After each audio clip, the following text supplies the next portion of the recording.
And then taking that learning further, a different dynamic. Here, the weather conditions on the particular day we were looking at meant we were burning downhill and quite a high wind speeds at times, you can see here, but again, in a very controlled manner, and in this case, keeping the flame heights very low.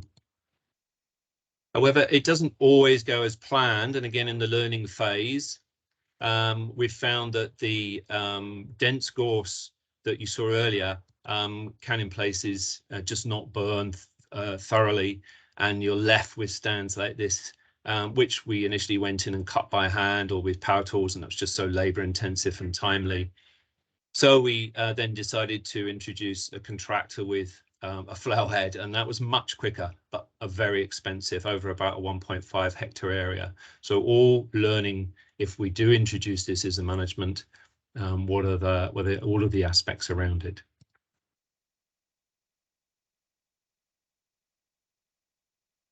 Okay, so just this is the site that we saw in our phase 1 that we did in 2015 at Bloody Bridge, about 4 or 5 hectares.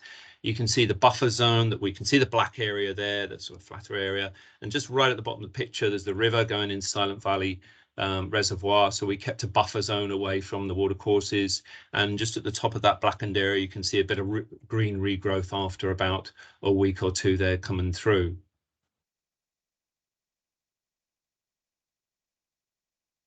Particular point to raise here is right at the bottom of the picture in the foreground. You can see the wet flush with the sphagnum singed on top in places, but also still very spongy and wet underneath. And further back there in the photograph are copse of holly and bracken, which we didn't want to burn into for obvious reasons. And you can just about see Bencrom Dam in the distance there.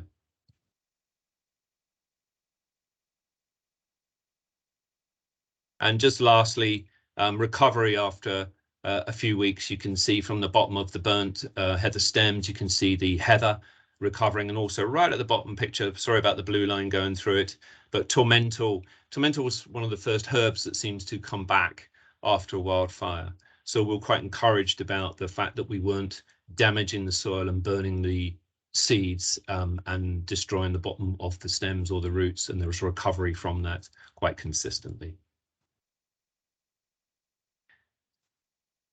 Okay, so I'm just very going to quickly, if you folks are all still there, hopefully, just give you a quick slide on the pros and cons that we saw. And these will be just taken into the breakout rooms. But basically, from our experience, again, remember, this is just from what we did. It is a planned and controlled tool. It does remove the brash if applied correctly. We've obviously got the learning curve with regards to some of the gorse, but it can remove basically any litter, so it doesn't leave then a fire hazard afterwards. We found it's applicable where other techniques are not viable for us because we've got very steep and rocky terrain, so it's more efficient than maybe some other techniques. It is relevant to the fire ecology of heathlands, so again, if applied appropriately, can stimulate regrowth. And then obviously we've got the training benefits for wildfire response. The negatives really are, obviously, it can kill flora and fauna and damage soils if applied inappropriately, can be resource intensive, causes gas and smoke emissions. There is a safety risk if it's uncontrolled, and is very weather season dependent. We see our window really at the end of March, start of April, so that's a very tight opportunity for doing this. We tend not to go through the rest of the winter because there's still a fair bit of sap in the plants. Particularly before, say, January. So we tend to get a clearer weather as well at that end of March. So that's when we go for it. Question issues, obviously, it's quite a contentious tool. Looking at emissions and impact. The validity of the justification saying it's a traditional management tool is up for debate. And also, what is the sustainability of this type of management? It's maybe a management that is used initially and then for other types of method like grazing come in afterwards. Okay. So I'm going to unshare my screen and I will pass over to Roisin, who's going to talk about cutting, I think. Yeah. Okay, are you seeing my screen yet? Yep. Okay. Yeah, so as I said before, we're probably a wee bit of a step behind then the Mourns in terms of the implementation phase. But in saying that, we have been testing out cutting in a couple of areas, mainly for demonstration purposes. And we've purchased a machine called a RoboCut. So this is a remote control flail. It's as you can see here, we've got the flail head on the top. It's a tracked machine. We've been using it for cutting some breaks in safety areas when we've been doing demonstrations for the fire service. We had worked with a gun club that had used burning in the past, so we were trialing cutting as an alternative and doing some vegetation surveying for that. And I suppose the idea of cutting as a potential tool is quite similar in that it's about creating fire breaks, mosaic areas, and would be used in areas where potentially grazing or re-wetting were not possible. So the RoboCut that you can see here is just one potential machine that could be used to cut the heather here. I would love to hear from other people that have used cutting, what kind of techniques or machines that they have used. One of the big things about the RoboCut would obviously be the upfront expense of it. The good thing about it is that it has detachable heads there, so you can have multiple different attachments depending on the vegetation that you're trying to control or cut. We had purchased this machine through the CANN project. You can raise the head up and down here, depending on the height that you want to get. What we're finding then, so just to show you the flail head that we have on here, it's a hammerhead flail. It leaves behind this quite fine mulch. We'd also tested out the Allen scythe as well, which is one that you walk behind. If anyone's used one before, they are quite physically demanding to be walking behind, especially in terrain like this, and they do leave behind a lot, not as fine a brash as what you could see with the RoboCut there. So I suppose there's questions then about how quickly this would rot down compared to the likes of the finer mulch that we've got with the RoboCut. We cut our areas in September, October time with the RoboCut. I'd be interested to hear other people's perspectives on it and when we get into the breakout rooms, but we found then that gives a bit of an opportunity for that to rot down. Potentially you're getting rid of that finer vegetation left behind, which could potentially act as a fine fuel then for the fire season the following year. So our experience has been cutting earlier, or October, earlier in the winter, seems to have worked well when we've revisited. We've also used the brash from the RoboCut. We've collected it by hand and just put them into 1-ton bags and dragged them up and spread them across some bare peat areas. Obviously that's quite labour intensive, but it just shows that there's another use then. If you do want to remove that fuel load, it can be used elsewhere on the mountain. So this, yeah, that's just a comparison, as I was saying, between the RoboCut on the left. This is directly after we did the cut, literally a couple of hours after we had cut it. You can still see that we do have the moss layer there. Obviously the beauty of the RoboCut is that we can adjust the flail head height to try and make sure that we're not damaging that moss layer below. Yep, so this was just before and after. You can see. So the next slide I'm going to show you then is where it was cut in October 2019. So this is just over 2 years after, nearly 3 years, sorry, after we had done a cut. This was during a fire demonstration day for the Northern Ireland Fire and Rescue Service. So we had cut these breaks and then they had done a demo burn here that you can see on the left. You can see some of the woody stems still poking up here, the charred stems. So I think in both cases you can see that the vegetation has come back pretty well. We've maintained the sphagnum have come back quite well, as you can see here. It was a concern for us, I have to admit, whenever we seen the fire straight afterwards and the sphagnum was bleached. I was concerned it wouldn't come back, but as you can see here, it's come back very well, and we've got our nice new heather shoots coming through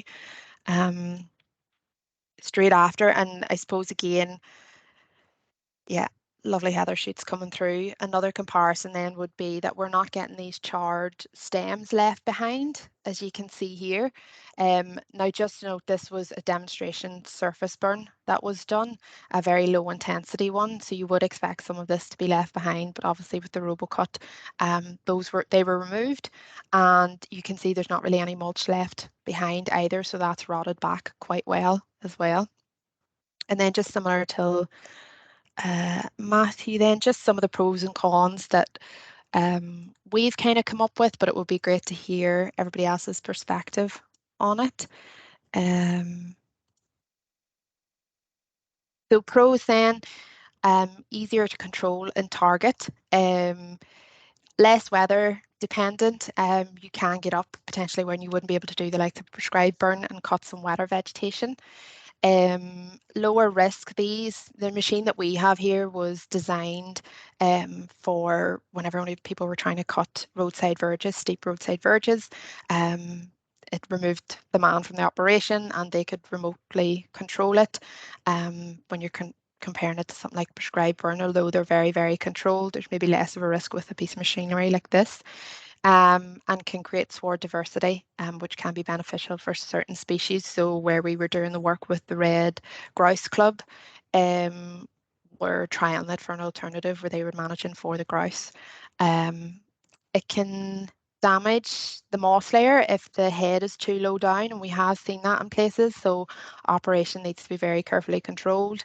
You get the loss of mature vegetation. Obviously, access can be a challenge, although this is a tracked machine. It can be difficult if you're going over rocky areas or quite hummocky areas. It can get stuck.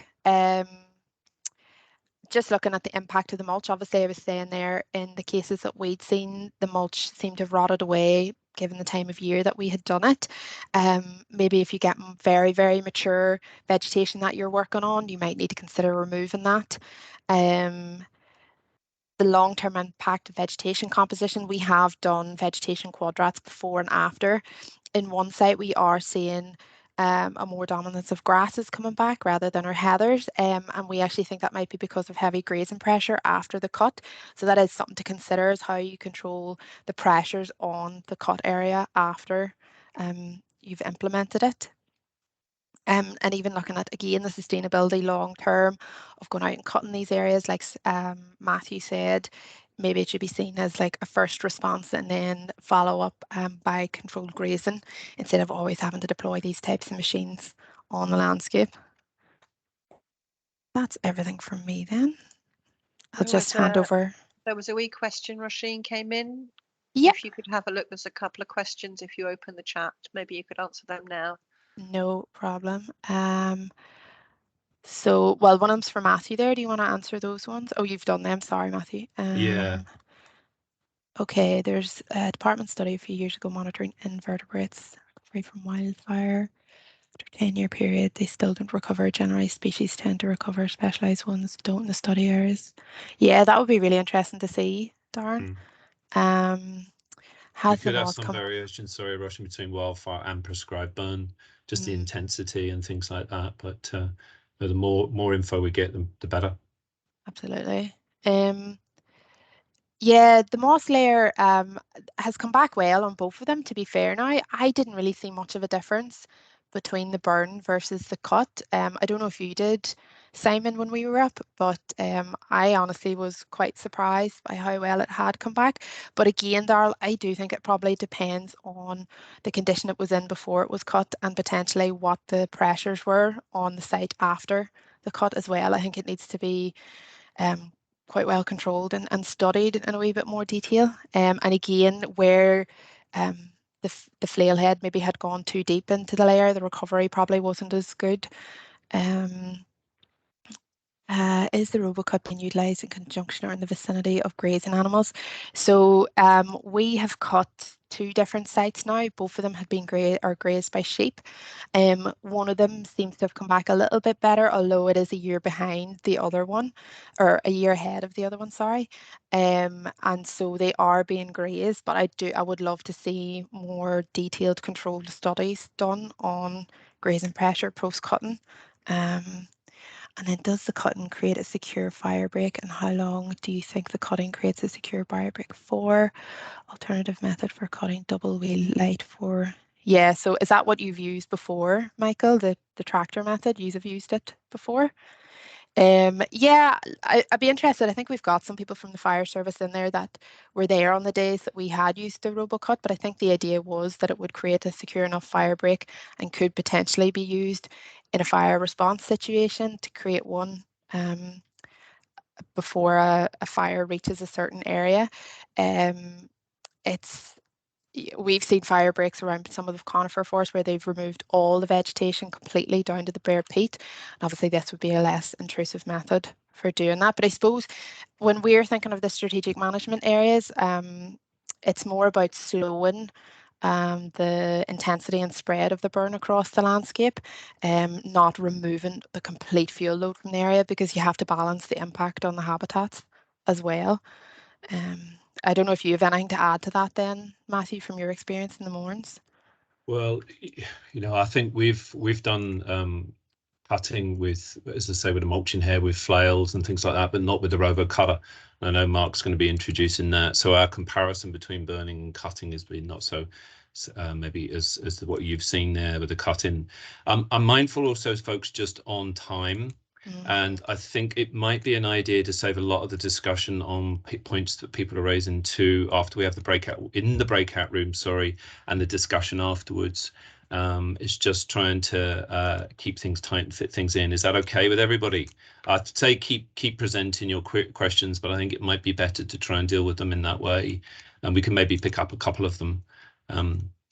But should we move on now to Simon? Is that okay, Roisin? And yeah, absolutely. Yeah. Okay. Simon, do you want to take the floor? Grand. Thank you very much, guys. So just give me 2 seconds here to share my screen. So can you just let me know if the video's up there? It is. Yep. Okay. Right. Okie doke. So I am just going to be covering re-wetting, which I hope is maybe a slightly less contentious technique out of the ones that we're talking about today. So this is something that we have looked at on Kulka, but also a number of the raised bogs that we've been working on through CANN. Obviously, re-wetting is not just a technique that can have positive impacts on managing and mitigating against wildfire, but obviously in terms of carbon sequestration and flood mitigation and a whole host of other reasons, and just generally improving habitats. So, but what I'll do here is I'll give a bit of a run through telling the story of why water levels and hydrology become an issue and what we can do about them. So just to start off, things like erosion, so this area around Lochatoona here on Kulka, these kind of features, they often present themselves in areas where the hydrology has been sort of compromised. And although you may look at somewhere like that there and think, well, a fire's not going to particularly well spread across a landscape like that, the impact that these features might have on the wider landscape may be significant. And if you combine these then with man-made drainage features, so these are drains that were installed up on Gort McConnell townland on Kulka.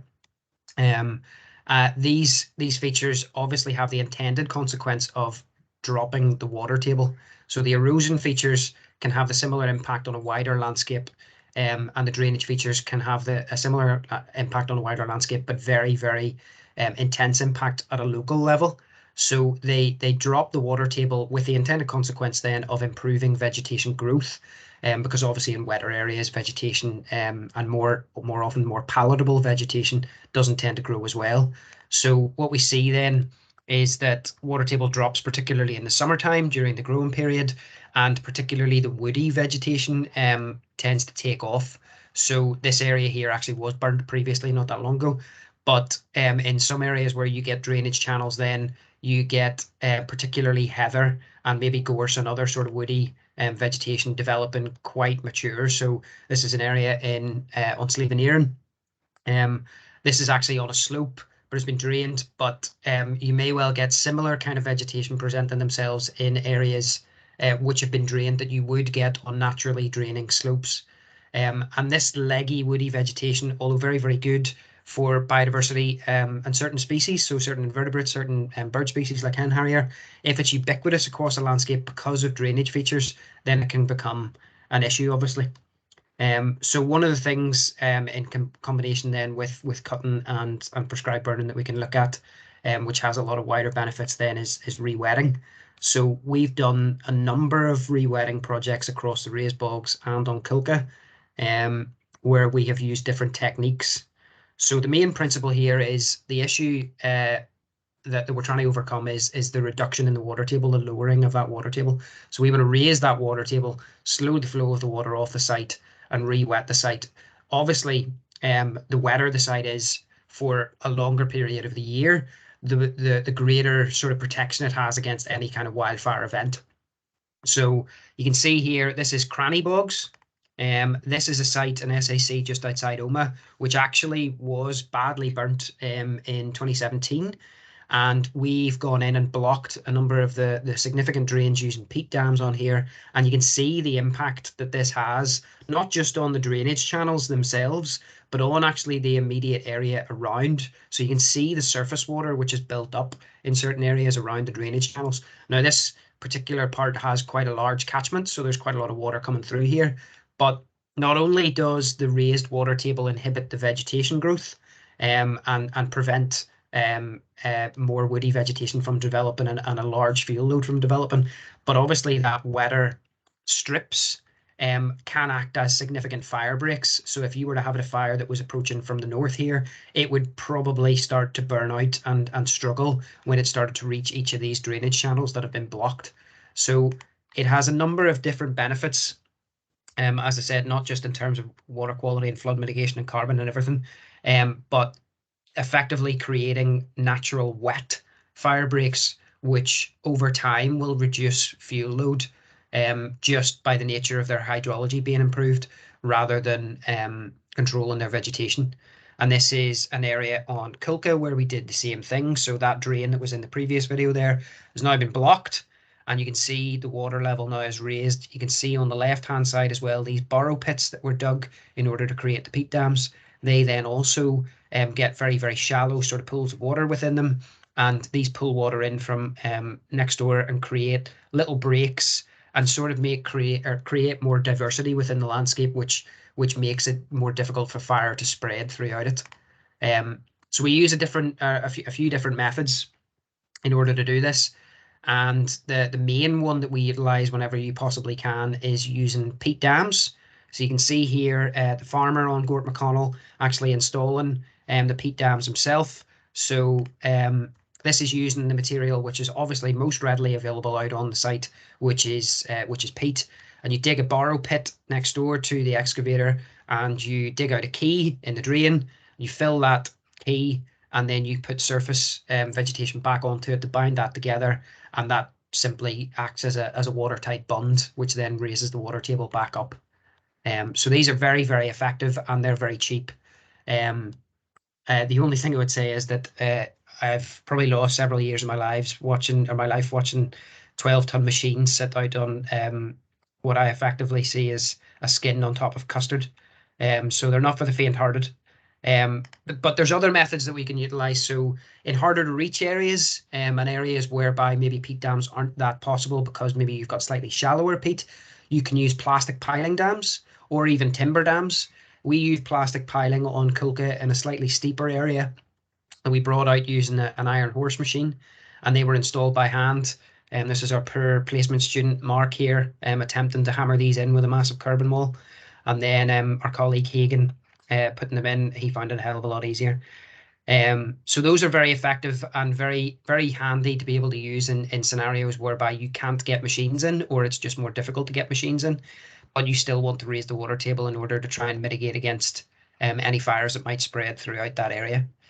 And the final thing then wanted to look at, so for the eroded areas, if we want to try and improve the water retention effectively upstream in many of these catchments, then these eroded areas are somewhere that we need to focus on. So we may look at an area here immediately in front of us where Terry McGovern is standing there and putting in a coir log, and think, well, fire's not going to spread readily through there. But in the area surrounding that, where there may be vegetation, where the hydrology has been impacted and it's been modified, that doing restoration work in this impacted area will benefit in terms of wildfire mitigation.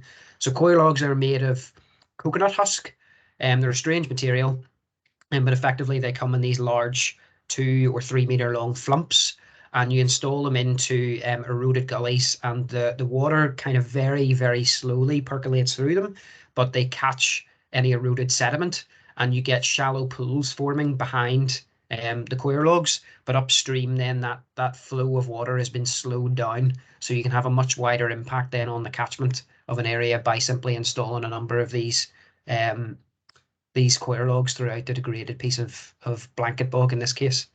They are labour intensive though, and often they need to be flown in to remote areas, so that can be challenging and can be costly, so it's something that needs to be thought about. But actually on Kulka, where the farmers installed these on an area just sort of about 1 kilometre east of the boardwalk, the recovery has been very, very swift. So we've seen those shallow pools of water develop and the wider area is starting to really improve.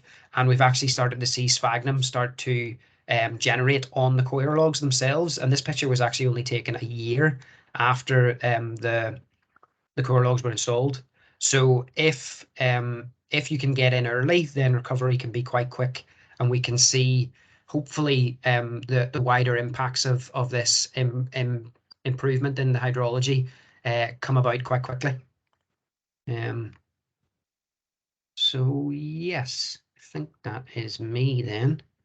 So I'm just going to get up this PowerPoint.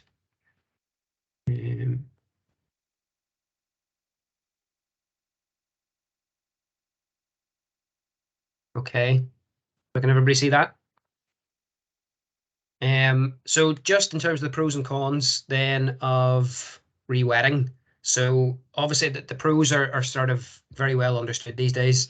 The wider benefits in terms of the carbon sequestration, biodiversity, the flood mitigation and water quality, and generally making areas of peatland habitat more resistant to future changes in climate.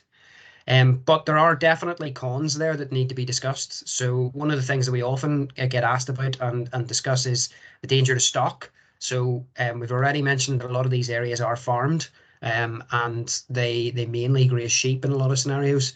So is there a danger to stock here? This is something which is often talked about, but actually evidence for it is kind of hit and miss, and we don't have a huge amount of evidence to suggest that there is a massive risk to stock.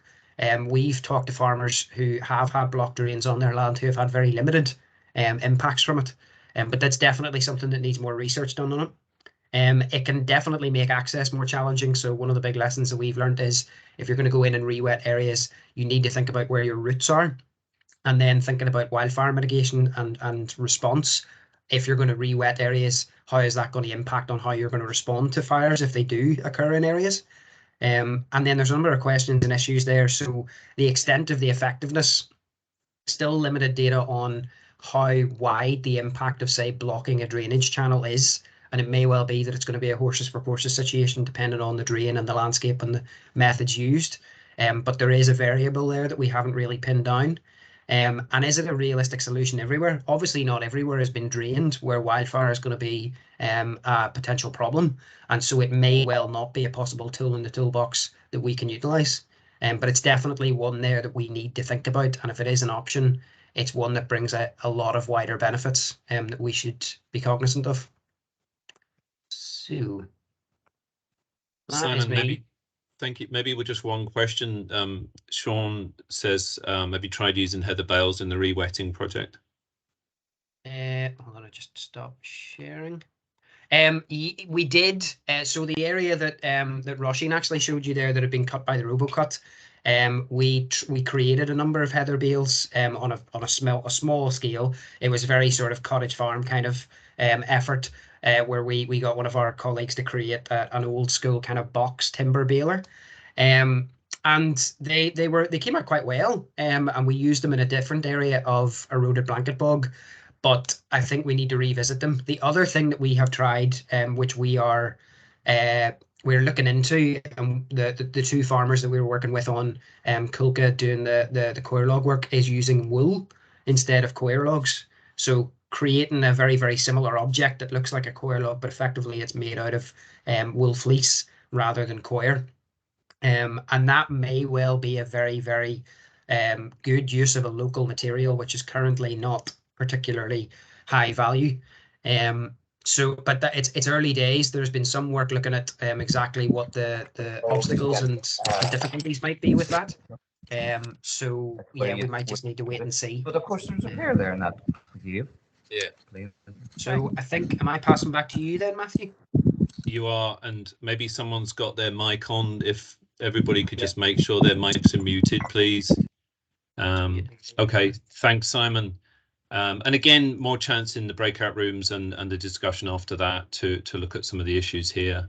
Okay, so I'm going to share my screen again, and I'll just quickly run through our experience with grazing. So just first to clarify that the grazing that we have done has been used as a post-burn management tool. It's been very focused, very bespoke, obviously quite a lot of resource intensity there, as opposed to just the sort of browsing type grazing that would occur on upland landscapes, and is obviously a key management tool for habitat as well. But we were looking at these sites that we did prescribed burns on and the post-burn recovery.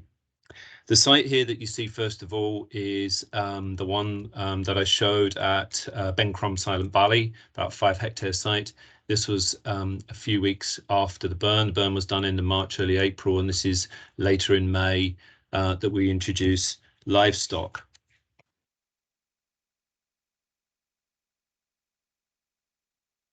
The person doing the shepherding here is one of our rangers. John, who was a farmer as well, and it was his dog we used on the site. The sheep are more blackface sheep, so, you know, traditional breed, about 30 ewes, constant shepherding by John through the whole period of about 6 weeks. The sheep were taken off at night, and we carefully monitored their activity, their poaching, the manuring, their impact, their grazing behavior. Stocking density was, you know, following usual routine guidelines for about 2 hectares, roughly, two sheep per hectare for mostly dry heath here. The sheep were donated actually in this case by the contract grazer who had the contract for the whole catchment with Northern Ireland Water at that time. And as I say, we had them on for about 6 weeks. One of the main things that we were concerned about was the Molinia, which was really the first grass coming back, and how the sheep may graze that. But the targeted grazing we did, as you can see, they are grazing the Molinia. So it was more about grazing rather than browsing, I suppose is the term here. We kept pushing the sheep through these areas.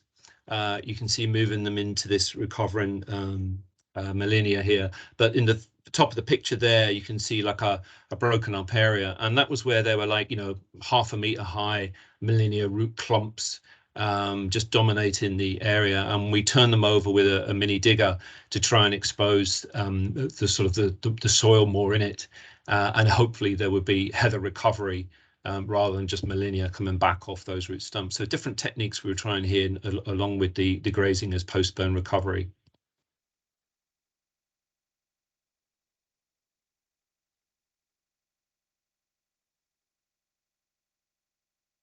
So over a year later, we then decided to introduce the different livestock. So sheep in May 2015, and then in the same site, cattle in October 2016. So all of the prescription that we did here with the livestock and the grazing was agreed with the relevant authorities and also Northern Ireland Water. We had about 15 heifers and calves here, Galloways, and these actually were our staff farmers own cattle that he brought in, and they were moved around using electric fences, but also some supplementary feeding, which was again was agreed before we undertook this. Here you can see them on that area that had been burnt, 5 hectares recovering there, moving them around. And this is about a year, as I say, a year and just over a year on. We also pushed them into, that was that holly area you saw earlier with bracken. So we pushed them into the bracken to help keep the bracken not back, which Peter been saying is one of the reasons we've got a lot of bracken on the uplands, isn't you haven't got the heavier livestock that we used to have. It's more sheep dominated. And we moved the cattle through rank areas of heather and gorse we couldn't burn or didn't burn in this case to try and break it down. And you can see here, you know, on this steep topography, they were okay. This is right up at the Bencrom Dam wall here, and you can see sheep also in that. And that really is the prescription we would prefer, is to have the mixture of sheep and cattle, or maybe even goats. And I've been seeing some of the chat there about some of the goats that have been used from the Old Irish Goat Society for management. So it's looking at that mixture of livestock to give you that optimum of treatment to the site. So this is the site at Bloody Bridge. We saw in our phase 2 of prescribed burning earlier, and this is that plot that was more of a slope. Remember, now you can see here ponies on here, and there were Highland cattle and sheep grazing. But the grazing at this site was not a prescribed graze. It wasn't using a bespoke approach with targeted shepherding. These were just landowners and trustees who had their own livestock on there. So we weren't able to control the impact and monitor that as much as we were at the other sites. But we are doing some more post surveys actually even now over the next couple of months to see the comparison between target grazing or monitoring site and other sites that just had, let's say, more browsing grazing.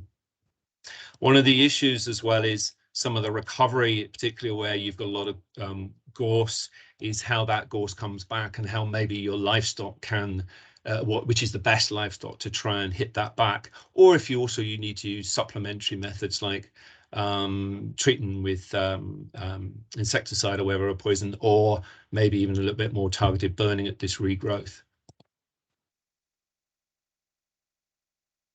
And here we can see heather coming back from that Molinia clumps, and the monitoring that during your introduced grazing program. And then an area here of just of wet flush, a bit of a focus on bog asphodel coming back, which we're really pleased about. And you can see the scorched top of the sphagnum, but underneath it was still very spongy. And grazing had happened through this wider area. So again, just monitoring quite detailed about what's happening through the habitat. And lastly, just quite pleased to see different herbs and other species coming back through. Lousewort here coming, which is, you know, a good indicator of wet acid moorland, and you can see heather coming through as well. So I mean, you know, again, it's not wall to wall like this. You've got different pockets that may be impacted a bit more from the burning, but then also the grazing, where maybe there was a bit more congregation of livestock numbers. But generally, there were also really positive results as well. The one issue is that we haven't been able to really continue that over a long period of time, the monitoring, and we've, as I say, re-engaging with that with funds that we've been able to work with Northern Ireland Water. Okay. So that's the last of the videos there. So what I'm going to do is just bring up some of the issues that we had with our experience of grazing.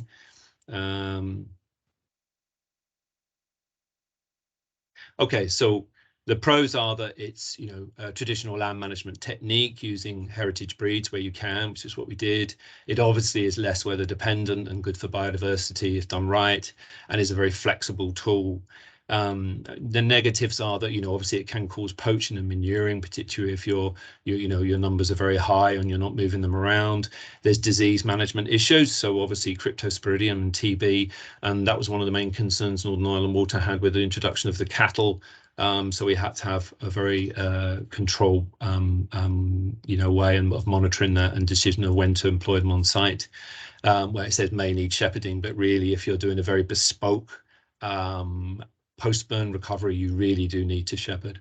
It is maybe hard to source suitable breeds in the scale that you might need or to sustain that. And obviously you've got then have animal husbandry issues if you're using them as the tool. We found a contract issue where the contracted grazer then really threw their head up and didn't want the ongoing management on those plots that we've shown on the Northern Ireland borderland, and that's been something that has meant that bespoke focus work has not been able to carry on since that 2016 with the cattle at that site. And really, hopefully now with a new Northern Ireland water catchment management plan or program for Silent Valley or the Mourns catchment, that can be overcome, and we can include that flexibility to have bespoke management with livestock as well. And some of the questions and issues then is, obviously using the right livestock for the sites, the timing of this, the issue of maybe using now collars. I know National Trust are using collars to monitor, but there's also debate over using no fence collars, which could corral them in certain areas. The sustainability of that sort of grazing, where there's less people, less farmers that have the right livestock or willing to put, make the time for this. Is it really a livelihood for them? But also then the link with that is the agri-environment opportunities or constraints maybe at the minute to facilitate this. So they can be taken, as I say, as just some discussion points into the breakout rooms. Okay. So I'll stop sharing here. So that's really us giving you the overview of the techniques that we've used or tried or explored, and very keen to learn from others. And then we've seen in the chat that there's already that sort of discussion. But what we want to do now, and hopefully Thomas Smith is still with us here, and the floods or storms in Malaysia haven't blown him out again. But Thomas has a lot of experience with regards to the computer modelling side of landscapes, in particular for wildfire management.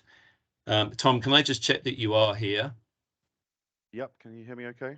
You are, okay. You're quite quiet, actually. I don't know if it's that little mic that you're using again, but if I just then introduce you. So Dr. Thomas Smith is Associate Professor in Environmental Geography at the London School of Economics. And as I say, the presentation Tom's agreed to do for us today is on wildfire modelling relevant to land management, but also an update on a related project about the fire danger rating system. So if I can pass over to you, Tom, if you want to share your screen. Yep, hoping this is working. Okay, is that audio any better now? That's better. Okay, good. I'm using the microphone on my webcam instead. Okay, I'll try and speed this up a little bit because I'm aware we're a bit behind time. Fortunately, I planned for a shorter slot than I was allocated, so that will help a little bit. The two projects I'm going to discuss in this short presentation kind of separated in time by about 10 years, the first of which took place right at the start of the interaction between, I guess, the Mourne Heritage Trust and the Power Costa Foundation, everyone else who was involved. And I was part of that delegation. I went down to Catalonia as well with Matthew back in 2013. And on the back of that, I did some independent work with some students at King's College London at the time to model wildfires on the Mournes landscape. And I'll talk a little bit about that in the first half of my presentation. The second project is ongoing. So fast forward to 2022, it's a project that was initiated about a year and a half ago and is ongoing for completion at the end of 2024. And I'm going to introduce that project in the second half of my presentation. But that is really a huge collective effort between a whole bunch of researchers across many UK universities to build a better understanding of fire behaviour in UK fuels and the dynamic, the temporally dynamic behaviour of fire on our landscapes as well. And as I say, that'll be the second half of my talk.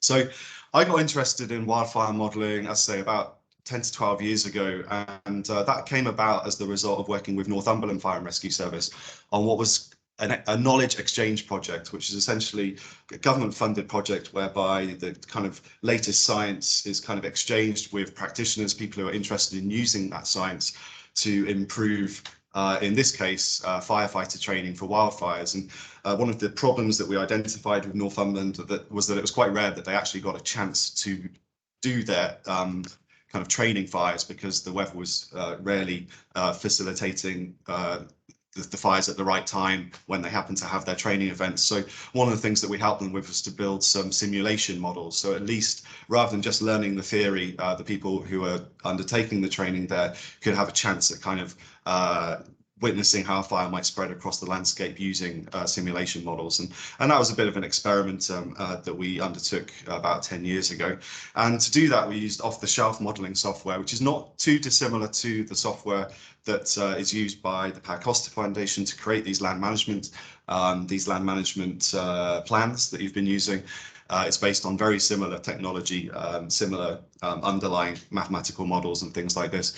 But this is Prometheus. It's a Canadian fire spread model, and it simply works by dropping an ignition onto the landscape, and the model simulates how a fire might spread, determined by the fuel that's on the ground, so the vegetation type, the landscape topography, and then you've got the weather conditions and also the antecedent weather conditions in the period leading up to a particular fire. In this case, we've got one example fire here for Thronton Woods in Northumberland, and you can see the outline of the fire as it spreads, and then a kind of indication of how intense that fire was as well.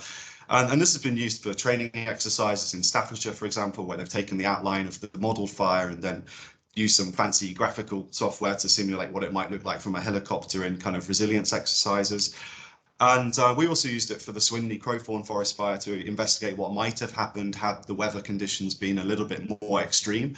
So this was the actual fire extent as mapped by the Forestry Commission, only on their lands. They didn't actually map the extent on the Crown Estate, which was to the north and to the east.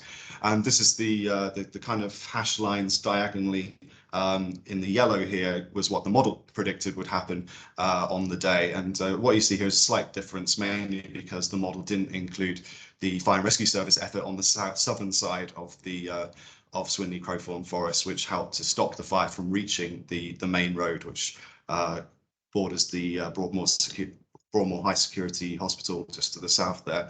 But nevertheless, we're able to kind of simulate what happens if, for example, we were to add 10 kilometers per hour to the wind speeds on that day. And the predictions were that had there not been that Fire and Rescue Service effort, it could have breached the road and entered the grounds of the hospital. This is just one scenario, and one use of this fire spread modelling is to look at scenarios like this. And this has also been used by teams, for example, University of Greenwich, to investigate how these models could be used to create evacuation scenarios for people working, in this case, at the Transport Research Laboratory, which is just to the northwest of the fire perimeter.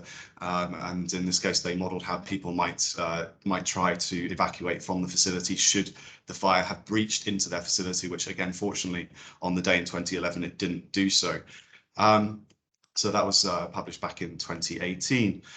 But one of the fancy things that this technology can allow us to do, and this is, again, somewhat similar to what the scientists at Pau Costa Foundation do as well, is that you can, instead of simulating a single fire, what you can do is simulate thousands of fires running across the landscape. And what this shows us here is an algorithm. You have to start at the top. And we can say that each iteration of this algorithm, each time you run through this cycle, could be 1 year. And let's say we want to run 2022, big fire year, but we want to run it thousands of times to think about what sort of fires could have happened in 2022. This is what this algorithm allows us to do. So it allows us to drop an ignition onto the landscape. That could be randomly, or it could be weighted by known kind of risk of ignition locations, which is what we did on the Mourne landscape.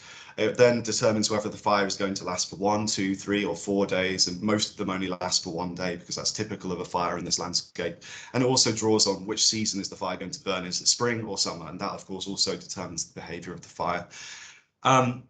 And then it draws weather to drive the fire across the landscape from known fire weather days. Again, we only use weather from days when we know there were fires occurring on this landscape. And then it lets the fire spread. And you can do this 2,000, 3,000 times. And what this builds up is all of the fires start to overlay on one another, and you begin to see the parts of the landscape that are more or less at risk or more or less probable to have a fire burning across them. And it's this type of technology that was used to help develop the land management plan for the Mourns through the Power Costa Foundation and for the other landscapes that you've been discussing today. Although I should stress that this is different software, but similar kind of idea underlying what was done for your land management plans. So using the Prometheus spread model and spreading many fires across the landscape, you've got this. We can build up this kind of burn probability map where we're more or less likely to see fires burning across the landscape. Now, coming back to the whole topic of discussion today is the impact of land management. And I guess the problem with the modelling and the problem with what you're doing is that it's very difficult to assess how effective it has been, because ultimately you've got no control. You've changed the landscape, but you'll never know what would have happened had you not changed the landscape. And that kind of presents a problem, because it's very difficult to evaluate the effectiveness of what you've done. You could say there have been less fires, but how do you know there would have been less fires anyway? But this can be assessed using the modelling as well, because whilst we ran in the previous slide, we ran this thousands of times for the landscape as it was in 2011. What we can then do is actually enact the changes that you've done to the landscape. On the left here, we've got the suggestions from the Power Costa Foundation report. On the right, this is the Swindley landscape, and this was a plan to install aspen corridors, so kind of low flammability tree corridors into the landscape. We can actually then put that into the fuel model that's used by the fire spread model to assess, well, what does that do to that burn probability map? And that's exactly what we did for the Mourne landscape a number of years ago now, looking at the medium and high intervention scenarios that were suggested by the Power Costa Foundation report. And we simply ran the thousands of fires across the landscape once again and had a look at what happened to that burn probability map. And what you can see here is the impact of the intervention zones. Clearly, you can actually see the intervention zones quite well. You see a very high reduction in fire burn probability. But what you also see is the wider impact on the landscape and how those intervention zones ultimately lead to decreased fire probability across the whole landscape, and not just where you've done the intervention itself, which is of course the whole point of selecting these highly strategic locations to reduce fire risk. And you can see also the difference here between the kind of medium and high intervention strategies here. Now, a number of problems with this. We don't have, so we're mainly dealing with grass and heather models on this landscape, Molinia and heather. What we do not have are specific fuel models for different fuel management techniques. So we can only simply modify the fuel map by fuel load. So maybe you've had some grazing, or you've had some mechanical cutting, or you've had some prescribed fires. Well, we can reduce the fuel load, but we actually don't know what the difference would be between those different techniques. And we can't do that yet. And that's why what you're doing today, discussing these things, sharing your knowledge, is actually potentially a lot more important than the techie answers to the questions that we're trying to raise today. And I strongly recommend that you build some qualitative conceptual models based on your experience, because I think for the short to medium term, those models that come from your experience and what you've observed, potentially a lot more impactful, a lot more useful than the techie approach to try and understand what's happened on this landscape, because it's going to be a very long time before we can do that kind of sophisticated modelling. And finally, there have been very few assessments of fuel behaviour in specifically UK fuels. So heather is notorious in fire modelling communities because we don't really have a very good understanding of fire behaviour in heather. There have been many people who have tried to study it over years and tried to relate the behaviour of fire in heather to fire weather, and it's been troublesome. But that brings me on to the second part of my talk. We did do some assessment of the fuel model that we were using in Prometheus, but it requires a lot of on-the-ground work. It requires a lot of experimental fires. This was an experimental fire in quite high wind conditions in Northumberland. We had an aerial balloon. This was before the days of quite cheap drones that were resistant to wind. And we can do very simple things like measure the rate of spread. In this case, it was 250 meters an hour in this particular example. But it takes a huge amount of effort to evaluate the model, because we need many of these experimental fires and many of these observations of rate of spread, which are quite difficult to get hold of. So Very briefly, I've got about 5 minutes left, but just introduce this project, which is, as I say, a huge collaboration. It's led by Gareth Clay, who some of you will know at the University of Manchester, and involves a whole team of researchers from 9 different universities, I think. And this is to build a much better understanding of fire behaviour in UK fuels, to try and address some of the issues with, well, one, with the modelling as it exists, because it's already not particularly great, so we want to improve that, but also create a truly useful fire behaviour and fire danger rating system for the UK, which we don't currently have.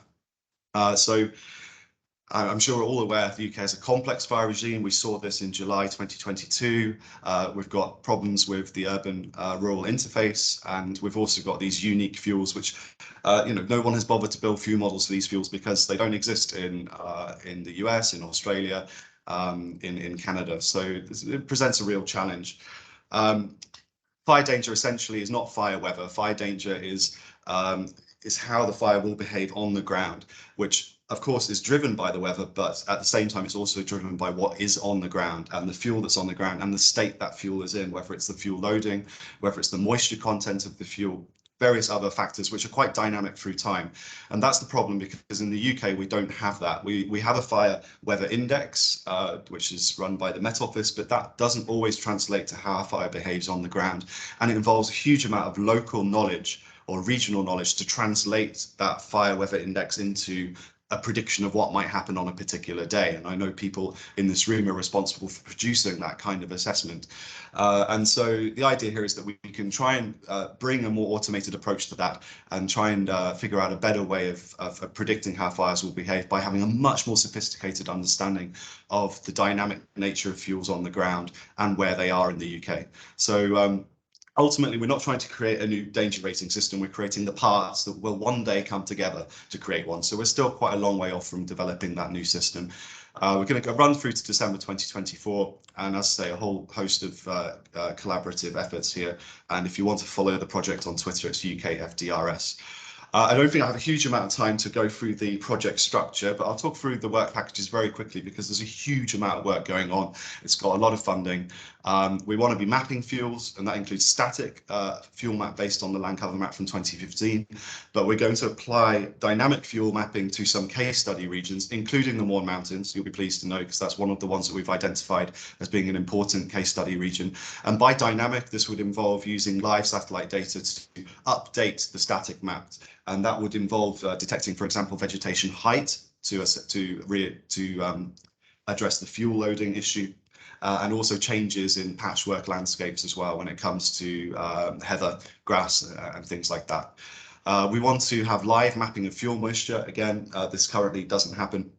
And that is a really important modifier for how a fire behaves on the ground when it comes to translating that fire weather index to fire behaviour.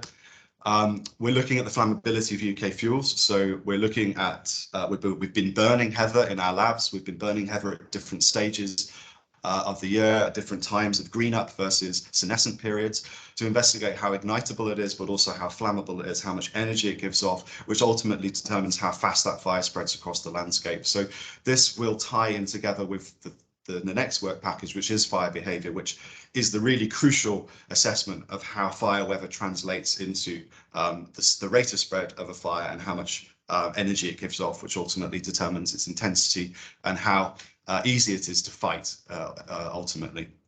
And we want to be assessing how well our danger rating system works. So we'll be looking at hindcasting, so looking at previous big fire events in the UK to see if, for example, our fire danger rating system actually comes up with a better way of mapping danger than, for example, simpler assessments using just the fire weather index.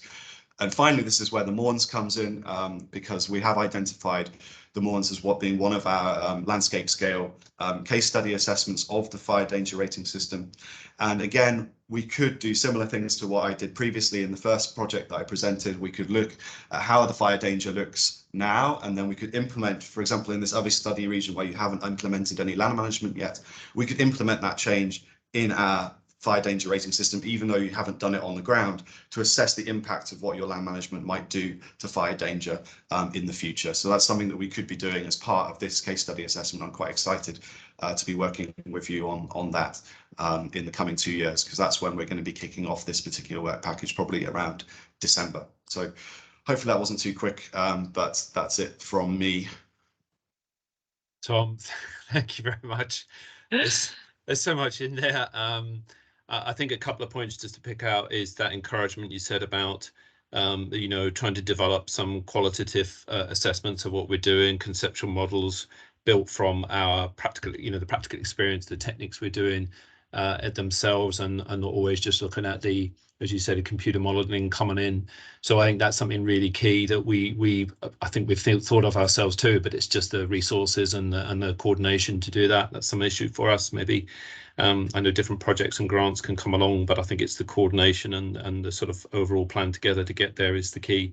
The other thing is then that encouraging thing about the developing the landscape scale case studies, and obviously the Morns, it's great to hear that, and sorry Corker, I'm sure you'll be soon, but you know, and also the thing there where you say that it will actually in time hopefully allow manipulation of where you might then introduce management, as you're saying, which is back to what we've been talking about and the appropriateness of that management.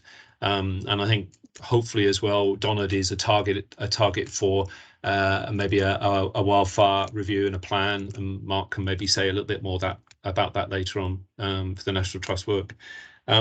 So Tom, you're going to be staying with us in the breakout rooms, I think, too. So okay, folks, well, look, we are running quite a bit late. I really appreciate, Tom, you kept really well to time there, so thank you. It's the rest of us that were just rabbiting on a bit, particularly me, maybe. But I think if hopefully we'll still be okay for more or less a 1 o'clock finish. Maybe then as we take you into the breakout rooms, we are focusing on the techniques in one room. So one technique will go into one room. But if you do find that you want to have a bit of a discussion about some of the others, and there is that interest in some of the members of the breakout room, please do that too. There'll be scribes taking notes, and hopefully that feedback will come later. Abby, can I just pass over to you, for the logistics then of the breakout rooms, please? Yeah, while all the talk has been going on, I've been randomly assigning you to different breakout rooms. So it is completely random. So although you've been assigned to the grazing room, and that will be your main area of discussion, if you've got something you really want to say about one of the other topics that you've listened to today, please do say it.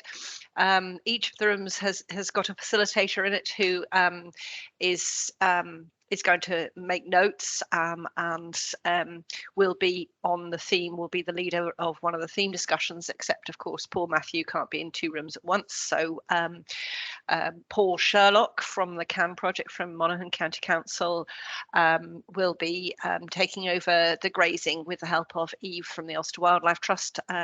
But their job is not to tell you what the solutions are, but to encourage you to chat. So I'm going to open those rooms. They'll be open. Well, I think we'll keep them open for 15 minutes just to cut another 5 minutes off off that.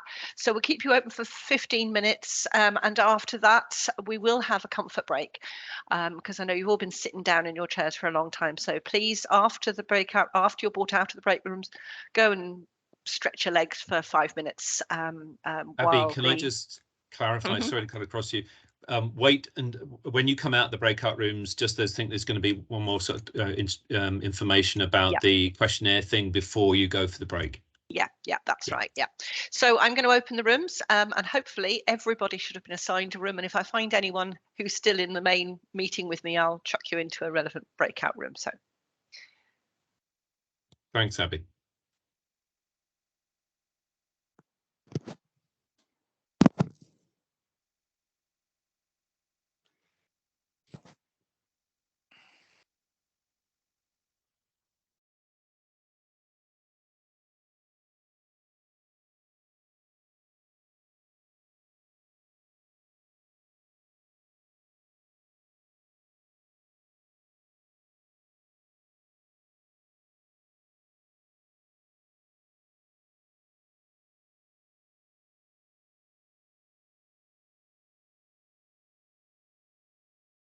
What's happening here is people getting chucked out.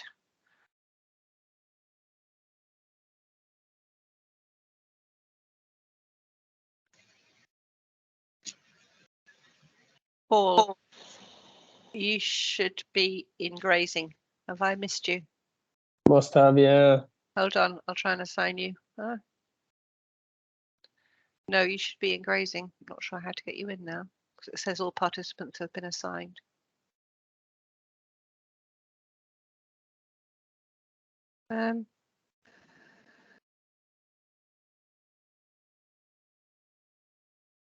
Gosh, you were assigned. It says you're assigned, but I'm not sure how to put you in, folks. Could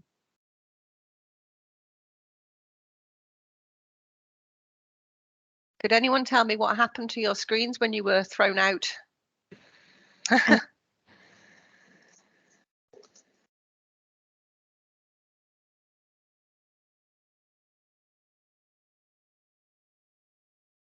Hi, sorry, I've frozen here. I'm not sure if the others are frozen as well. Okay, and you are Sinead, are you? Hi, yes. Hi, Abby. Right, hold on. I'm just trying to see because it says that you should be assigned. Let's just check down here, Sinead. You're assigned to grazing. Now there is an option. It does say join breakout room. I have a click. So Yeah. I actually Yeah, need to so go in there. Is that what's going on? And it yeah. shouldn't have done that, but it That's appears okay. to have done that with yourself. So if you've got a join breakout room Yeah. key, please just click that. Yeah, I just didn't want to do it in case you needed, you know, if I was going to interfere with no, what's it going should have on. automatically done that, and I'm not sure why it didn't. So No. if you've got that button, everybody.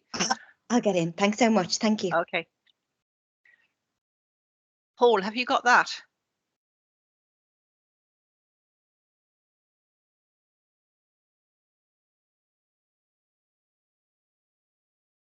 Hello, folks out in the main room. Can you hear me?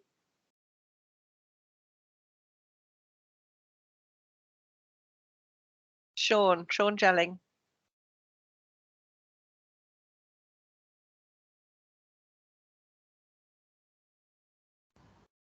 Oh yeah, sorry, I can't hear you. Something's going wrong with my Teams and I can't get into the breakout room. Oh, right. Okay.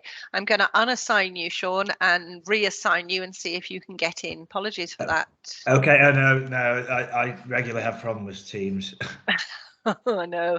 We couldn't do Zoom. We're not allowed to do it in this council building. So, yeah. You're Sean. Where are you? I can't find you.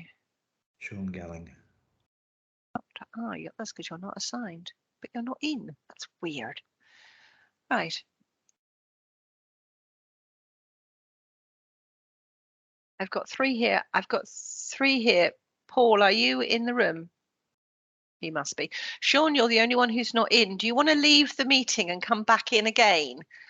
And I'll try and assign you again.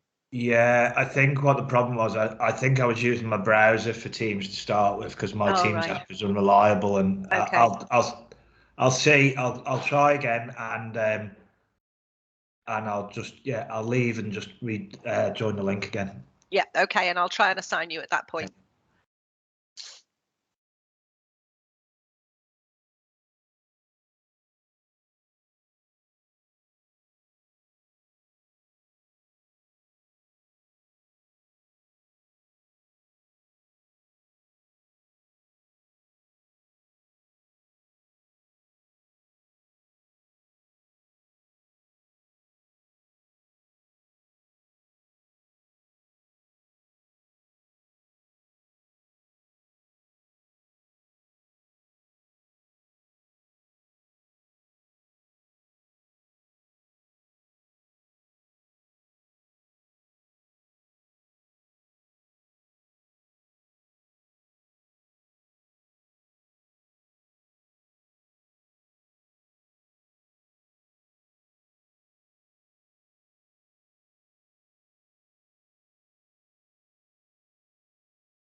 Hello, Connor, can you hear me? Hello, Connor, can you hear me? Hi there. Yeah, sorry, I just got dropped out there. Grant, I'll try and assign you a room. Hold on a second. The re-webbing will be great if I could listen Okay, into I'll that. try and get you into that. You're a star. Thanks very much. Appreciate it. If I can find out how to, I'm having a bit of a problem, but we'll just yeah, see. It's not your problem. I got dropped my end when you were assigning stuff there. And, right. Yeah, no. Hold on. Let me just. That could be quite a useful for if I was able to drop into it. So if you can drop into the re-wetting, I will. Yeah. Hold on. And then just assign me to what you. Yeah. Previously I had you in burning previously, so I will. It's all good. I'll listen to it anyway. So it's all good. Connor, unassigned. You're assigned to nothing at the moment, Connor, and I'm not quite certain how to assign you. Assign. I assumed it would have just dropped me back in there. That's weird, isn't it? Yeah, I suppose it's because very odd. I had to restart Teams, so it dropped me out altogether. So I'm putting you into re-wetting, yes? You're a star. Thanks if you can. I can.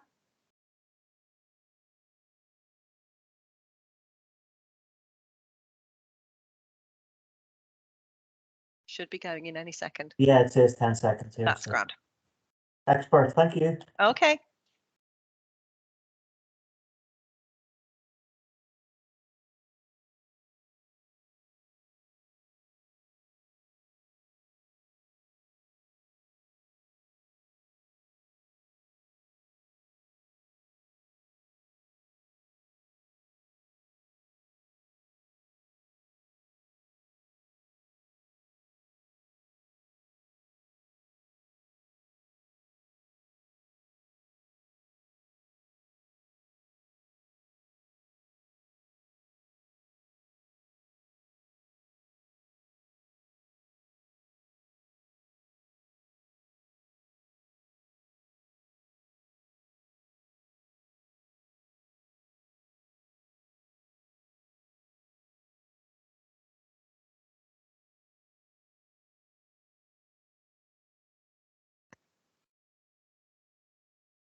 Hi, Abby. Hiya. Right, well, hopefully, I know it was brief, but you will have had some discussion there within your rooms. I'm going to, in a second, throw the leaders back in to their room so they can chat while you have a tea break or a stretch of your legs. I'm also just going to share my screen again. After the comfort break, we're going to run just 3 little polls on Slido, and hopefully this slide will come up for you.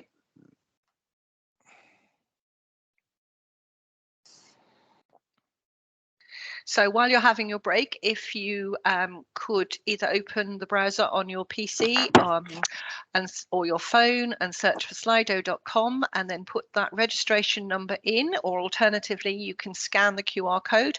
That will bring you through to the questions which we will be asking after the 7-minute, 8-minute break for just to stretch your legs. Okay, folks? So, Abby, what time are you looking for us to be back then? 46 for 53. So 11:53. Okay, thank you. Okay. Abby, we got cut off, or we weren't brought back into the room in time, so some people might have missed your little Slido. Okay, all right. So if you want to say it again, there, just for the people that missed. Again. Yes. The Slido session after the after the comfort break. So just follow the instructions here on the screen and go to slido.com and put that number 5382359 into the little blue box at the top, or scan the QR code, and that will give you access. I have to just close this screen sharing down for a second, just to throw the leaders back into their rooms, but I'll put it up again in a minute. Thanks, Abby.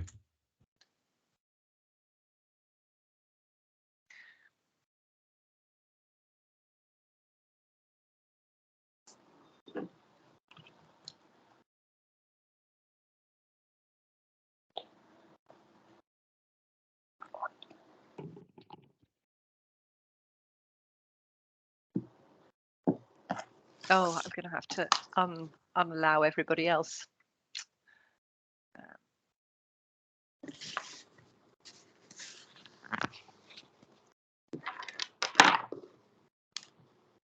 This is going to take me a little while, folks. Sorry.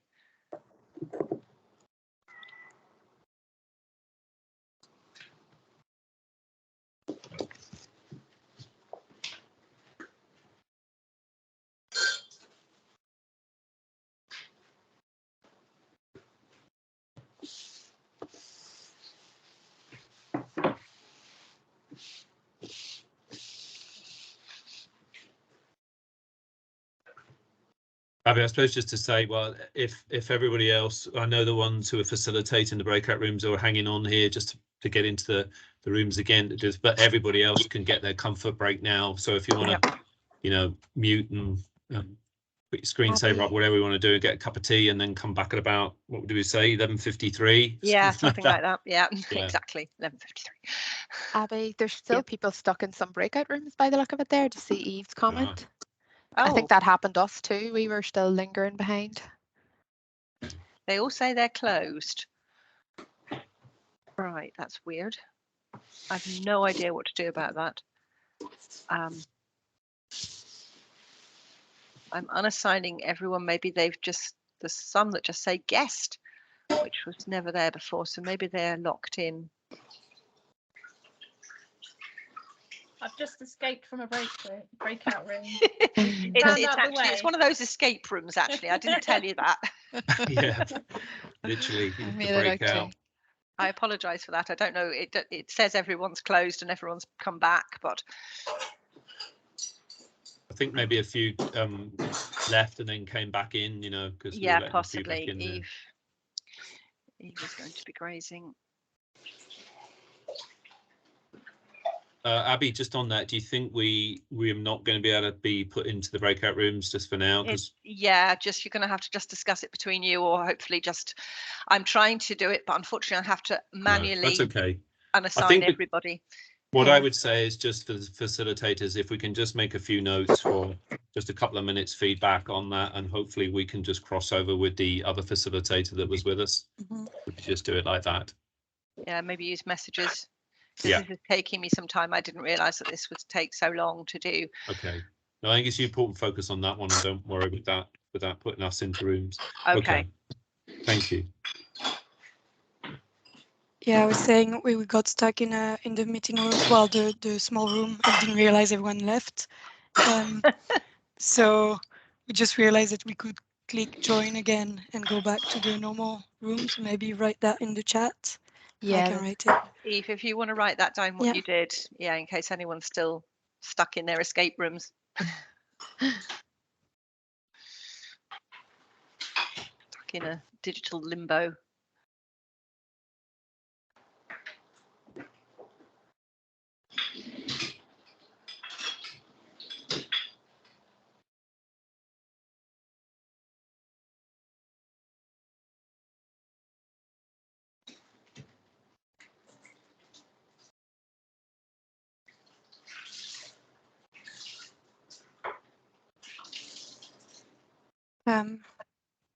Yeah, Paul, I'll message you. Thanks, Eve. I have some notes for you, but I took notes as well. I wasn't sure who was doing it, so That's perfect. No, I have some as well. I'll message you. Yeah.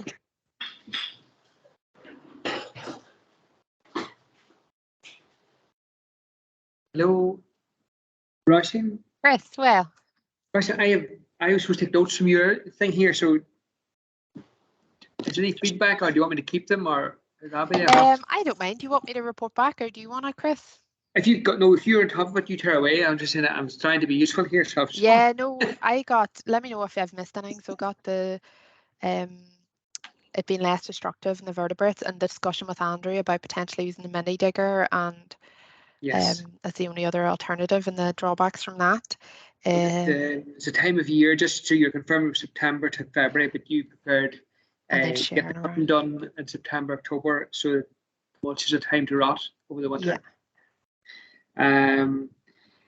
Big thing in it is the permissions, and Tom here is that there's no fee for National Parks and Wildlife itself, but Tom reckons that anything we do will need input from an ecologist.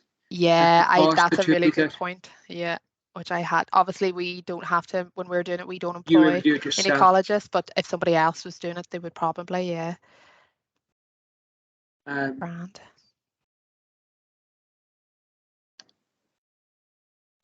Programming the machine I have as well, and then cons would be adding damage to the moss layer into the prescribed burning as well. Grand.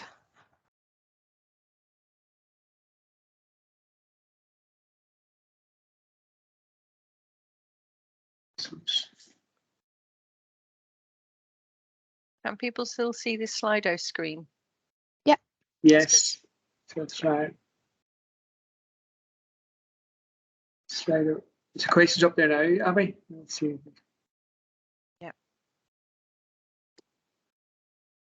Wildfire Land Management. So is that the break now for how long? Yeah, you've got just, even if the presenters just want it, everyone else should be having a wee break and coming back any minute now. So if you just want to, presenters just want to stretch your legs if you've had your chats. And sorry, I couldn't put you into a private room for chatting. Oh, that's okay. I'm Abby, texting. I'm in the Slido from the screen, but it's saying there's no polls available yet. No, I haven't opened the polls yet. Oh, that's right. when we come back. I'm going to open them because there's 3 separate polls. It's just I wanted you to get into the page. Yep. On Slido during the break, and then we'll get the results coming through so that everyone can see the results. At least cross fingers. That's what should work. This is all new IT things. These Slido stuff. Just see.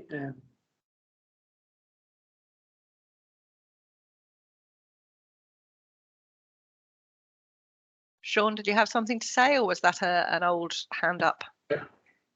I just wanted to say to Roisin there, is Roisin still?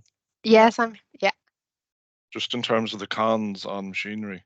Yeah. I'm not sure if this is covered already, but I guess at a macro landscape level, machinery is quite precise. But on a micro landscape level, to me, they're something of a blunt instrument. They're as a generality for me, as I would consider them to be something of a heavy-handed approach to landscape management, and not ideal. Say in preference to livestock or manual interventions. So I guess as a generality, I'd say that machinery intervention can be heavy-handed. I do think if you were to think back in terms of upland management, they were well managed by this diversity of ownership and diversity of livestock. And if you were to accept that, you know, I guess that's the ideal scenario that we want to get back to.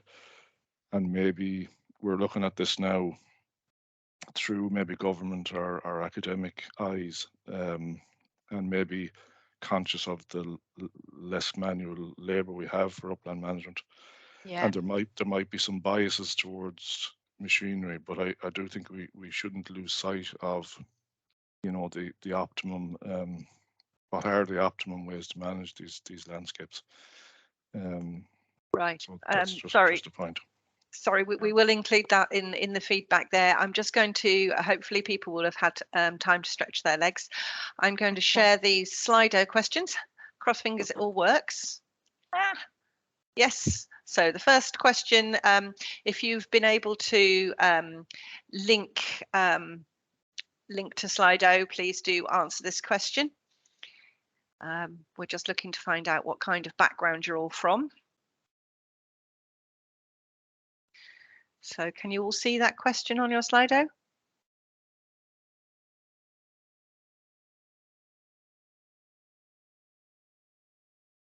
Can you answer more than one?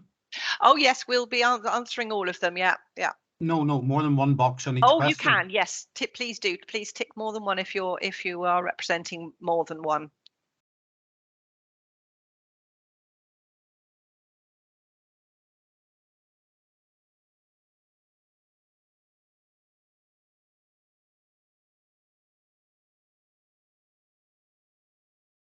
We've had 23 answers so far, and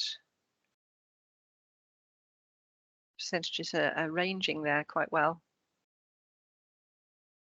When I say government, I include local government, obviously, not just national governments.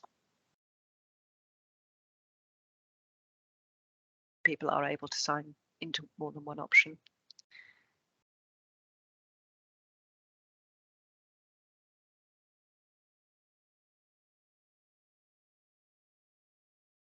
Okay, so everyone had that question. I think time to finish to answer that question. And we'll move on to the next one.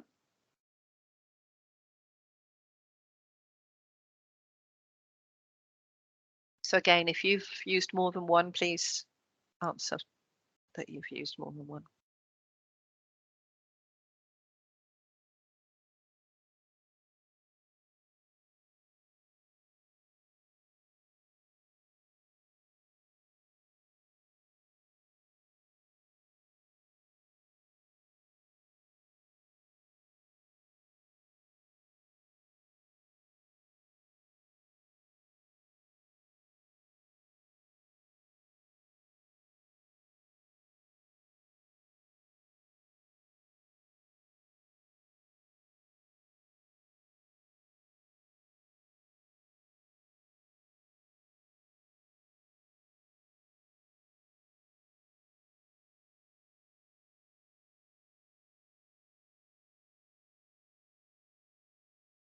Okay, we've had a goodly proportion of people answering there.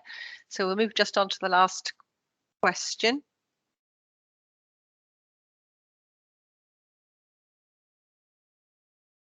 Which is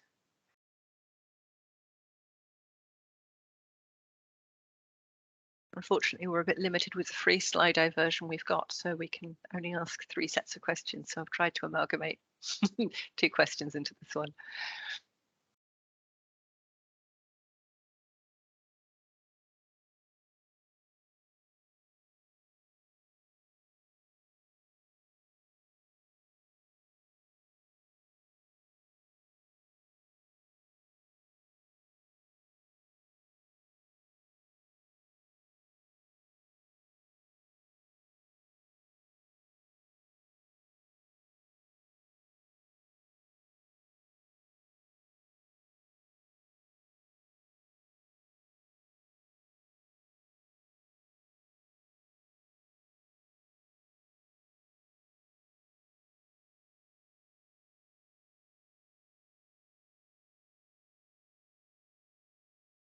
Right.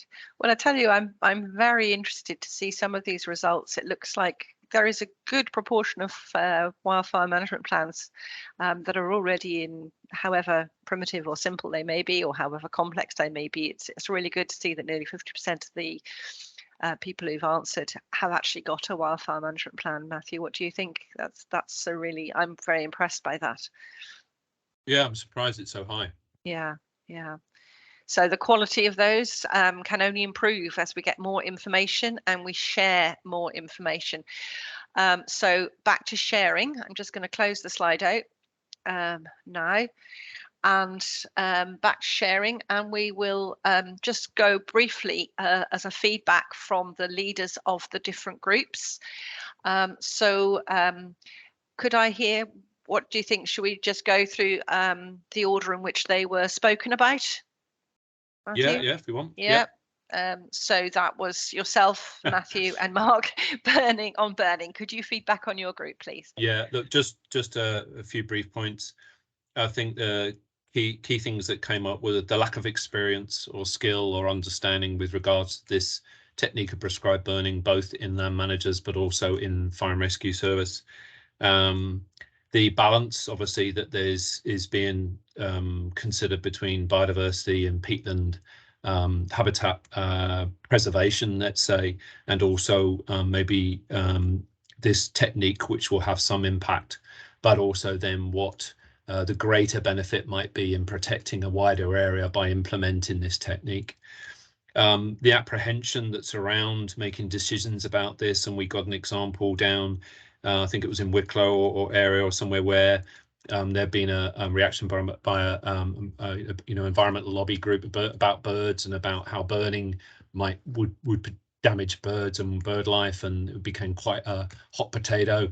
And so the managers sort of pulled away a bit, and this was Mary that raised this about the Uplands, Irish Uplands partnership experience. It is contentious, which feeds in all to that.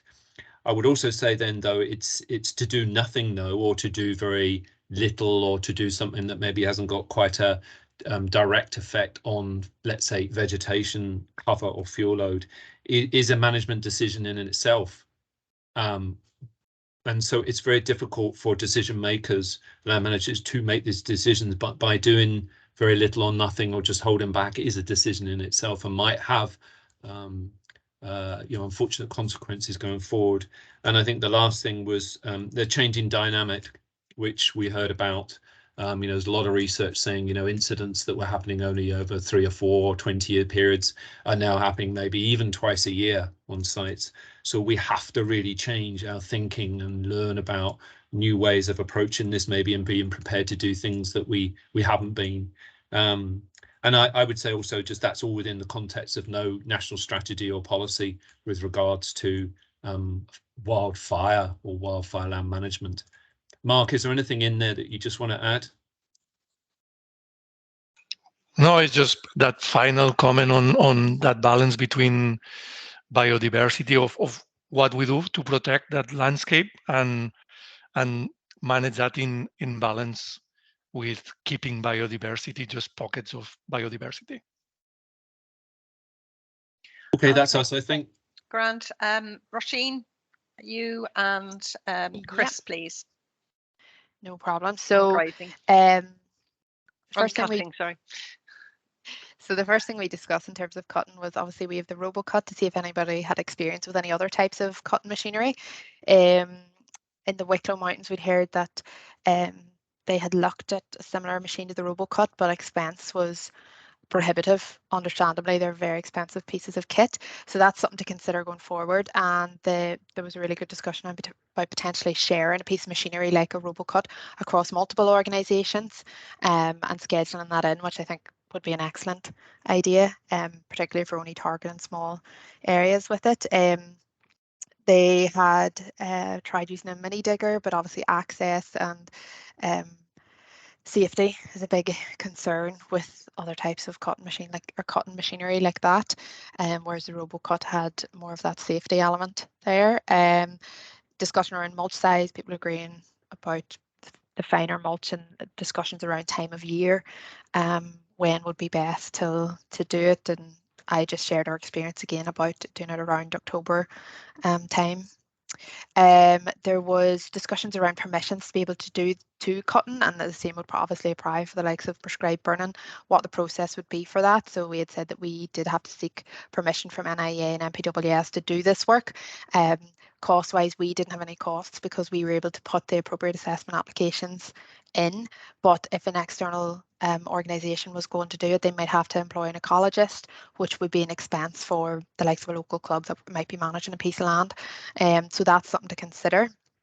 A point was raised that it's not as destructive to the invertebrate communities compared to the likes of prescribed burning, but as Matthew said and was acknowledged in our group, that maybe we need to do more studies on the impacts of prescribed burning versus wildfire on invertebrates.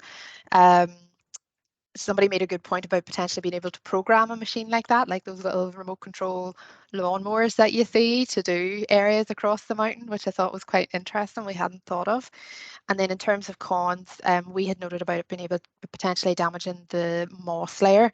And somebody had noted that that wasn't a point that had been highlighted in the prescribed burning and might be something to make sure is included in there. And then Sean was just making the point there before everyone joined about machinery is quite a macro level tool to use. It might be precise on a landscape level, but on a micro level, it's quite a blunt instrument. It could be considered quite heavy-handed compared to the more traditional techniques like livestock managing. And obviously there's a resourcing and labour issue with these upland remote areas about operating machinery like this. And just that balance between us looking at it from like a research government perspective versus what it's actually like on the ground as an instrument for these quite remote upland landscapes. So that was it from cotton then. So Simon, if you could feed back as to what was discussed there with your rewetting.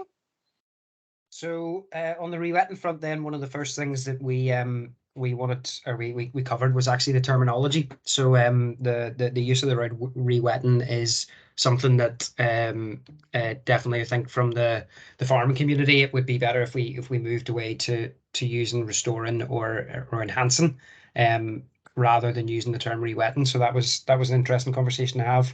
And I definitely think we are in the wider scale moving towards using those terminologies rather than just simply rewetting, because it's a bigger picture there, which is something that was highlighted. We had a bit of a discussion around costs there, so we're talking about the different costs of the different techniques, from the peat damming to the plastic damming and others. So I was talking about the fact that we've actually seen the cost of a number of those different measures go up reasonably since we started our project. For example, the cost of a peat dam was about €35 plus VAT at the very beginning of our project, but now actually it's closer to the 60 to €70 mark. And it may well be that it's just like everything else at the minute, the costs are just going up no matter what you're doing. We were asked then about the impact of the drain blocking on wider landscapes, or any kind of hydrological intervention on wider landscapes. So had we done kind of hydrological analysis in order to assess whether or not, say, if you blocked a drain, was it going to have an impact on neighbouring agricultural land, for example? And I mean, we had all of that hydrological information from LiDAR and UAV information to show that the works that we were going to do wasn't going to have an impact on the wider landscape beyond where we wanted it to. But also the fact that whenever we're looking at blocking drainage channels, for example, it's usually about holding back water which is leaving the bog rather than having an impact on the wider sort of drainage network. So it's more about keeping it in the centre and slowing it down, coming away from the centre, rather than sort of dispersing it out into the wider area. A really good question and discussion then on the buy-in from the landowners. So obviously it's something which comes up fairly regularly about, you know, how did we find it in terms of working with landowners and getting them on board with doing this kind of work. And on Coca, we've been very, very fortunate. We've been working with some great farmers there who have been really keen to take part and to get upskilled. But I think it's something which is still going to take a bit of time, because it is sort of it's very contrary to what has been the standard practice for so long. So it's still a process in the works, but it's starting to come around. And a couple of other things that were just mentioned then, other projects that are ongoing. So Queens, Connor from Queens is working on a project up in Altakira, up at the Benevolent Landscape Partnership, which is going on at the minute, which it'd be really interesting to see how they get on in terms of actually doing the work. And then Fingal County Council, then Deirdre was saying that they're hoping to do something on Turvey. Actually, I'd never heard of Turvey in my life, and then when I was driving to Clare the other day, I stopped at Turvey, so I know exactly where it is. And I just see a comment in there from Darren saying about not time to assess the rewetting reduces flooding downstream or other benefits. That's something that we hadn't included in our monitoring just because we were limited. We've done dip well monitoring and monitoring of the water table where we have seen a positive impact. But in terms of impacting the hydrology further downstream, it's not something that we've had resource to investigate now. But there has been significant work on that over in England, as far as I'm aware. So there may well be, or there's definitely research out there that shows that it has a positive impact. So I think that was it from us. Yeah, the only thing maybe to add is Simon Martinez there. It was monitored at Culca for downstream flooding of the show caves. They had done drain blocking in the late 90s. And they had shown a significant decrease in the water from the bog flows down into the show caves at the Marble Arch Caves, and they noted a significant decrease in flash flooding just from the drain blocking. Yeah.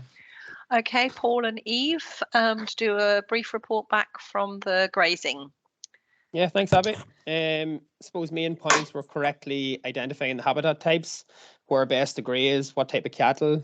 You know, like certain cattle might go in bogs. That's why I suppose Dexter are good for, say, blanket bogs. Different areas react differently, e.g. the Mourns landscape compared to, say, Sleeve Bay and Quilca, and how different vegetation reacts to grazing. I suppose a con was water and then potential disease.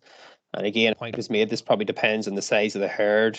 Low herd, obviously, less chance of disease. Bigger herd, there's probably more chance of water pollution or disease. We thought maybe more specific when we were talking about grazing techniques. So there's a lot of generic recommendations on all the plans. So probably need to be more site specific and what interventions are needed. And we also talked about goats grazing on Hoath Head, which seemed to be working very well.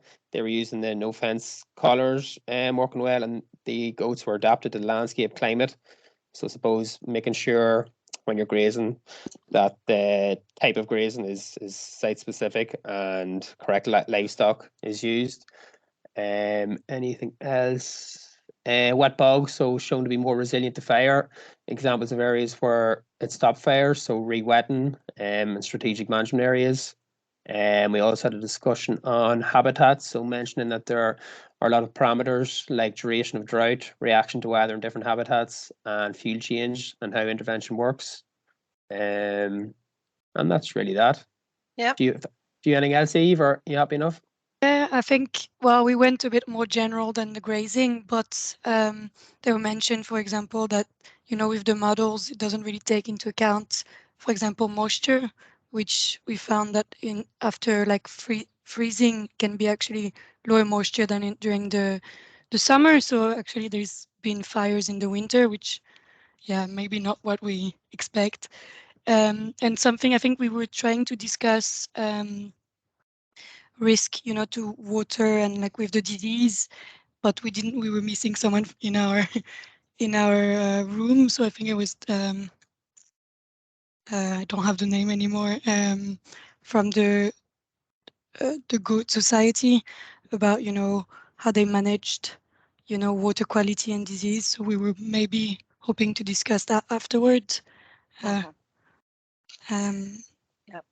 So that's great. So there have been some questions posed in the chat. So have they all been answered as we went along? Do you think, if you could have a wee look at those questions, facilitators, please just briefly check that you've at least seen those questions, or if there's anything else that needs to be raised in there, just briefly.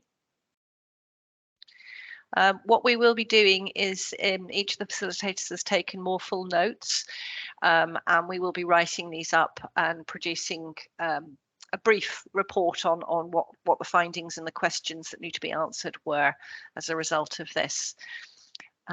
So I think if all the questions have been answered, has anybody got anything else that they feel hasn't been addressed or that they'd like to raise in the questions? If you do, we've got time, 30 seconds, a minute or so, just to raise your hands, and you may speak then if you do that.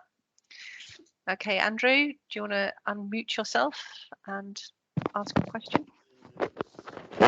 Yeah, just to say, I know I was saying that the robo cutter or whatever it's called is very expensive. I was just talking to one of my colleagues downstairs, and they were saying that it is possible to rent as well. So that is a way of, you know, obviously you don't have it then for, you know, lots of other work, but yeah, that's a way of minimizing does he know where you can rent it from in Ireland?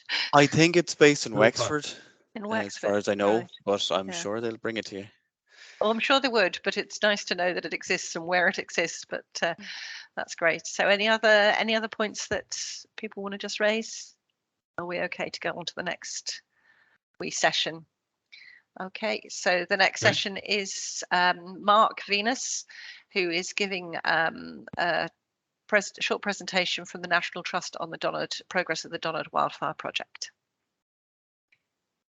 Yeah, thank you. Yeah, I'm going to share screen.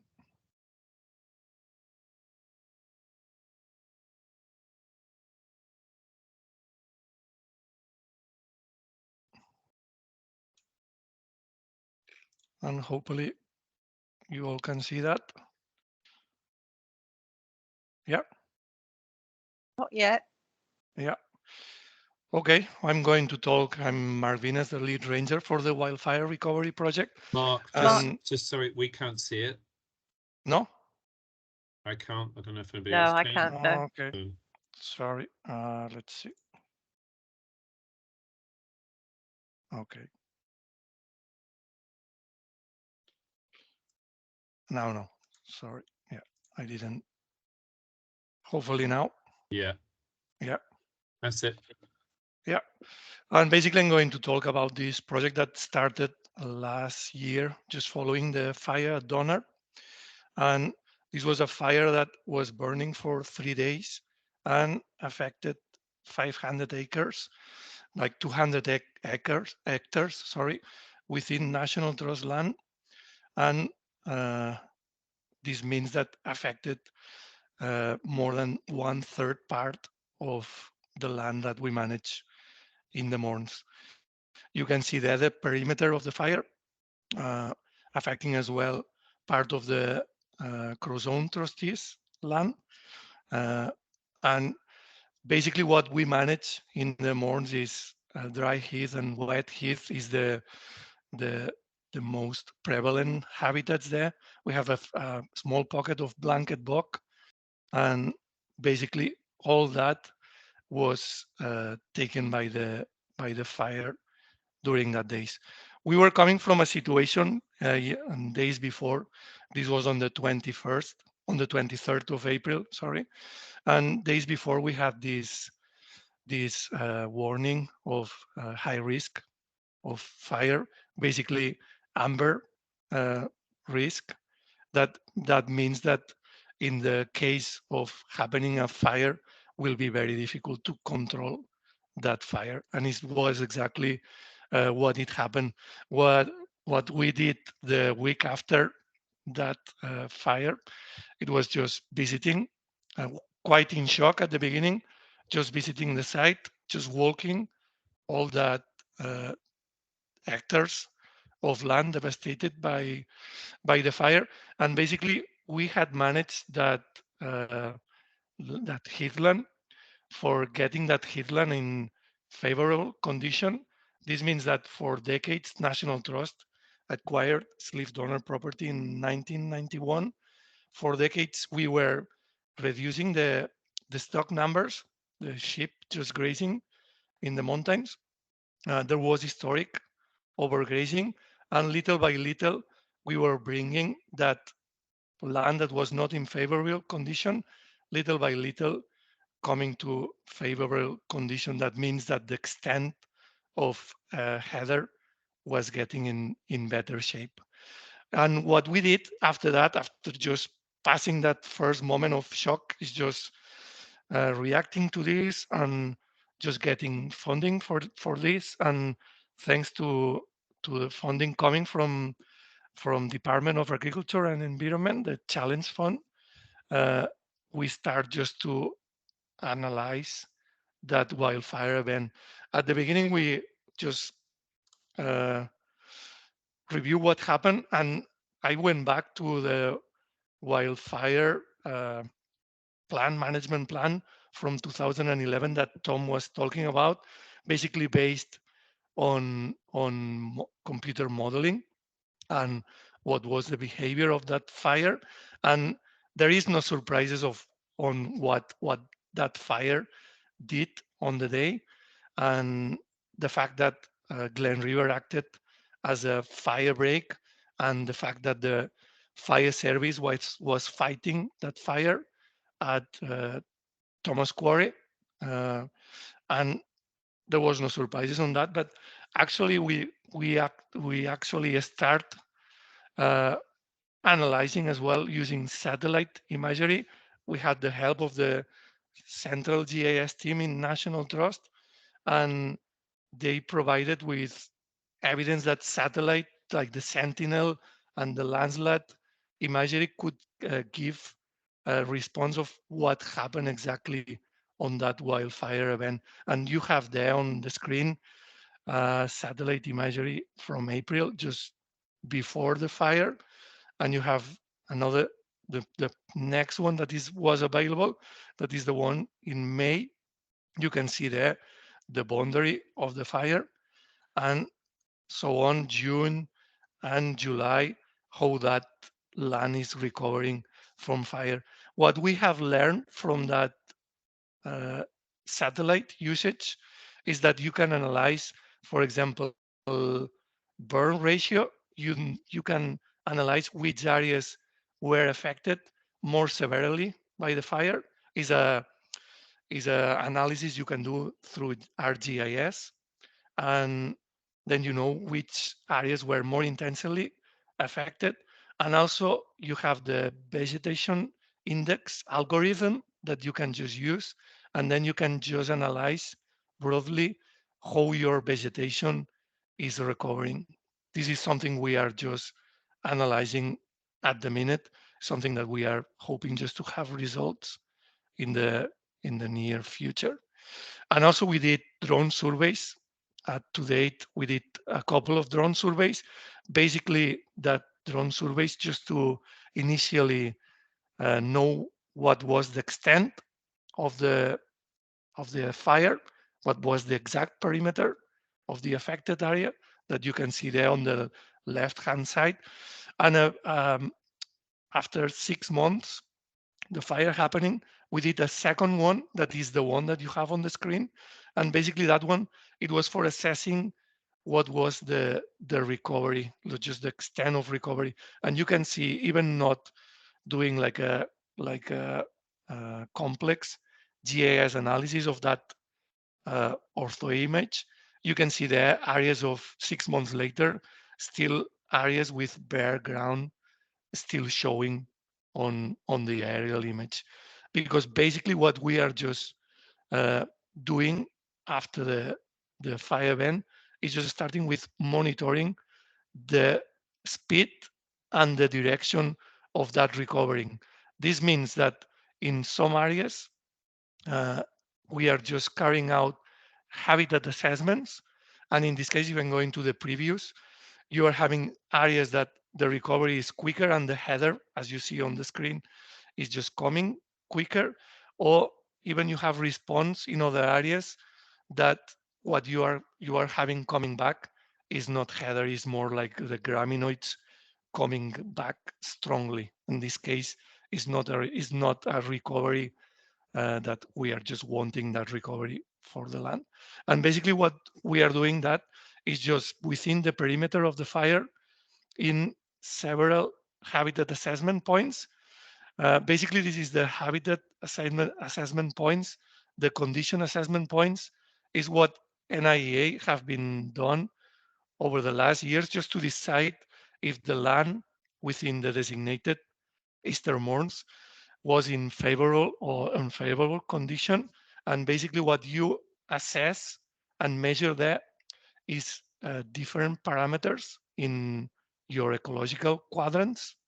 And basically, for example, you can see there on the chart there for percentage cover of dwarf shrub. You have the first bar is 2003 survey, 2016 following, and 2021, that is the one that we carry ourselves following the fire. You can see there obviously drop on percentage of dwarf scrub cover. You have increase in graminoid cover, different depending on which area of the fire site you are. You have different responses depending if you are coming from an area that was affected by fire in the past before or not. And obviously as well, bryophyte percentage cover dropping in most of them. And with all this follow-up, and basically NIA was doing that on a 6 years basis. We are doing that on a couple of months basis, just following up very close what is the direction and what is the speed of this recovery within the perimeter area. This is something that haven't been done before in that intense following up in the Mourns area for a fire. The results of that, we are just working at the minute with a statistical analysis of that results, and we hope just to come back with results and conclusions about this recovery within the perimeter area. Actually, our response, well, our management response have been focused, as we have been done for the last decades, on grazing management. And in this case, obviously following the fire, grazing management changed drastically. We were coming from a scenario of reducing numbers in agreement with our tenant farmer, and the last years just reducing numbers of sheep grazing in the mountain in Donner. And also following the fire, what we did is just reducing that sheep numbers to a half. And then the map that you see there with the fire perimeter, that by now you can recognize that fire perimeter. What you have there is we just fit GPS trackers to that sheep grazing from last year following the fire. And in there, just basically what you see is the position of basically what we track is just 10% of the group of sheep grazing on the mountain. And what you can see there is their movements over that period of 6 months.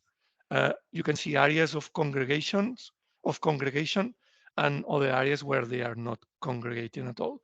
And you can see some areas within the fire perimeter that we can just follow up where they are just simply just getting shelter from weather, or basically increasing the grazing pressure for some of these areas. We are following up that if that have repercussion on habitat recovery. And you can see some areas in the lowland that even they are not, most of the animals, even they are not touching. This is related with a response. Well, you can see the same heat map there, just with the habitats underneath. And you can see that area there that is an orangey habitat. This is corresponding to wet heath. And you can see that sheep are not grazing mostly on that area. This is areas where the response, the recovery response, have been quick, but is a recovery response mainly of a dominance of purple moor grass. And we have seen that by experience, that by what the heat map grazing maps have revealed, is that sheep haven't been much grazing in there, mainly at the beginning when the purple moor grass was just freshly growing, but shortly after that, animals just abandoned because sheep are grazers and they are just grazing very close to the ground.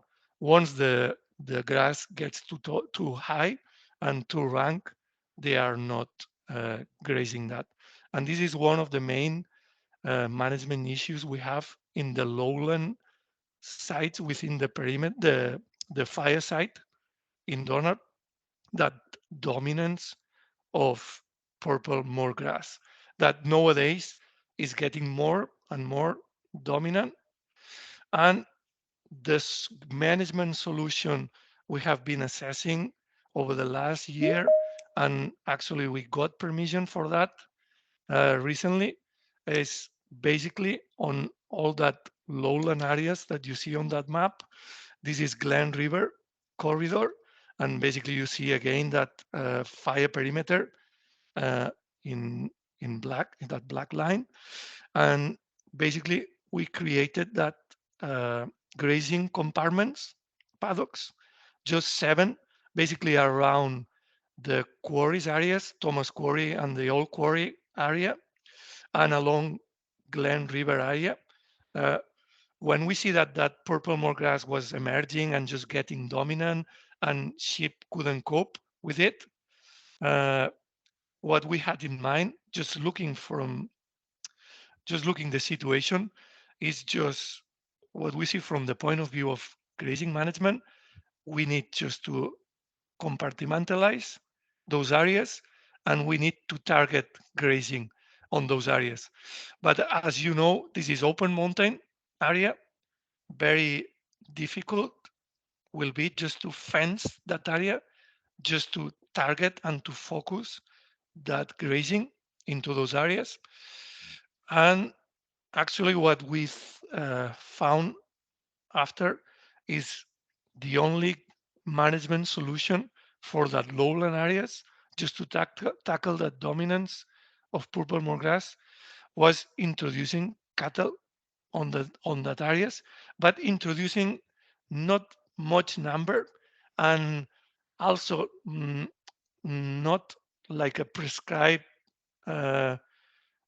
stock rate for heathland. What we need there is just intensely graze those purple moor grass areas that are dominating that lowland areas during a spring period at the beginning when purple moor grass is fresh, and using that browser graziers, in this case, after a period of research and communication with other sites that are implementing that technology, the no fence technology, the breed that we found that is the suitable one for the site is a mix of Highland cattle and Shorthorn cattle. It's called the Lewings. It's the ones that you have in the picture. There is a site in Scotland that they are using that type of breed in the uplands using no fence technology. That is basically again is GPS trackers, but in this case is a technology that allows to direct that grazing using that like collars that are sending shock to the animals if they are leaving if they are just leaving the compartment, the paddock areas. And basically this is the management action we are going to take place for the next grazing season for 2023. We are just planning to introduce that in the lowland areas of Donner. And also just going around the site quite a lot on the last year, just doing the habitat assessments and just assessing the site in general. What we have learned from the site is what we have on the site is already resilience. We have habitats that are acting naturally, that we have learned from what have occurred with the fire last year, that some habitats, like the upland flushes, like these wet habitats, are acting naturally as fire breaks, as you see there on the left-hand side. You have see on, you can see as well that that gray patch is a scree area that as well acted as a fire break, and also some built features as stone walls are acting as well as a fire break. Means that landscape and natural features can act in our advantage against a wildfire event. And you can see there as well the fire service effort on that control line that they were just working during that 3 days on that path on just the granite trail beside the Thomas Quarry. And basically what we built around this, just knowing that resilience and that character of the landscape and the habitats, just working in our advantage. This is a map of our fire response plan. This will be presented soon to the fire service for next fire season, for next winter, just end of winter for next year. And basically what you see there is access, you see habitats with these flush areas, with the scree areas, with these man-made features that can act in our advantage in case of a fire. And actually what you see there is that arrows, that white arrows. This is, I will say, vegetation management. I'm not talking about formal fire breaks, but in this case will be managing the vegetation, obviously lowering the vegetation, just reducing that fuel load using the RoboCut. That is a machine that we purchased last year, but the machine was quite expensive, certainly, and it arrived March, just by the beginning of the breeding bird season. We haven't used it yet, but we are hoping over this winter, if we get the permission from NIA, just to trial some of these areas. Obviously, on the area within the fire perimeter, we don't need, just to on the meantime, just to create that fire breaks, because the fuel is quite low within that perimeter. But in those areas that we also manage that were not affected by the fire, in the Slieve Comoda site, we are planning in conjunction with NIA permission, just to start to trial some areas there. Just is a fact of doing vegetation management, playing around the habitats we have already there. We have upland flushes on that slope of Slieve Comoda, the black patches. We have areas of grassland on the upland area, areas that have a type of fuel that will not burn easily. We have scree areas as well, and we are planning just to create a plan of managing the vegetation on those areas, and this way increasing the resilience of the site and increase the possibilities for fire service just to have those windows of opportunities. For example, on Comoda, you have this access that is possible towards this area. Let's think about a scenario of a fire just coming from that western side of Slieve Comoda. You have a window of opportunity there. If you have that vegetation management created there, you have the opportunity there. Rather, if we do nothing, and if we keep the vegetation as it is at the minute, we don't have that window of opportunity on that area. And this is the idea for the next months, just to develop that plan. And if we have permission, just to execute that plan of vegetation management. We are not talking about very very straight fire breaks and formal fire breaks. We are talking about blend on the landscape, that vegetation management, just to enhance that possibility of a fire just self-extinguishing at this point, if it's coming by this way, or the fire service having an opportunity in future years if a wildfire event is coming back to the land that we manage in Donner. Thank you for your attention. Thanks, Mark. And I'm stop sharing that. Yeah. Just I think we've got a question that's been sitting there for a little bit. Andrew Butler, you'd raised your hand for a while. Do you want to maybe ask Mark your question? Sorry, actually, mine was just that comment about renting the robo. Okay. All right. Well, if he's commenting that, is just we have a Robocot, and the Robocot, the idea of purchasing the Robocot, it was not only for using that within the land that we manage in Donner.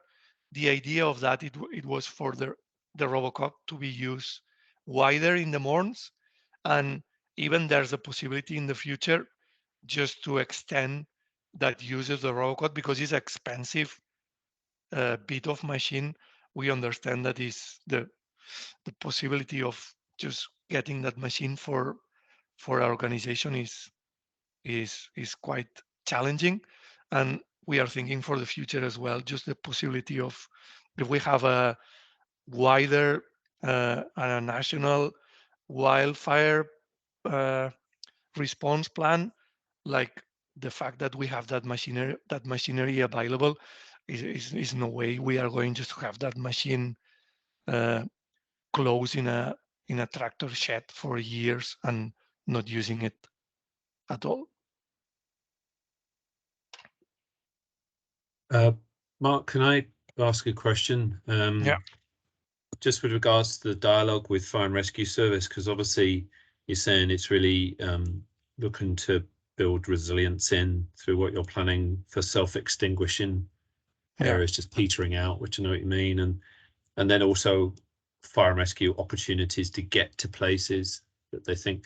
How much sort of discussion has been with them on that? Well, we had a couple of, we have a familiarization day with fire service, and we have a couple of meetings, and as everybody knows, the priority is life for fire service, life, property, environment. Environment is the third one, and in this case, we understand that is not the priority. We are not going. We understand that just send personnel when there's a fire event to a remote area, to a steep terrain, tricky terrain with stones, with boulders, with holes on the ground. This is not for us just to make that decision or just to push that decision. But obviously, if you have a scenario that you have like a blanket bog place, you have an area that is dry heath again, and that vegetation have been managed, is always then is more room for a discussion there. If there is a possibility just to send people there, if there is a real chance just to stop the fire on there. But also the idea of that vegetation management, because we see that if you see the shape of the fire at Donner, this is the typical shape of a fire that has self-extinguished. You have that straight lines on the areas that the fire service could fight from Thomas Quarry and from the access available from there. But for the rest, the idea for us will be fair enough. Is if a fire is coming, you cannot push fire service just to go up there and just put lives of the personnel at risk. The idea is if the vegetation is managed there, there's more possibilities of the vegetation of the fire self-extinguishing there, or even if the vegetation management is substantial enough, there's a possibility of a less risk for the fire service just to be there firefighting the fire. Okay. Because this is something that we commented before, Matthew, is if the scenario in the future is changing for for the intensity of fire and the severity of fire, maybe also we have to change the way we are managing the land and the way we are just getting the land prepared for fire events and resilience of the land itself, but also maybe on a national level, maybe the way the fires are extinguished in the wildlife in the wild maybe needs to be changing as well. That strategy, maybe deployment of more resources or using aerial how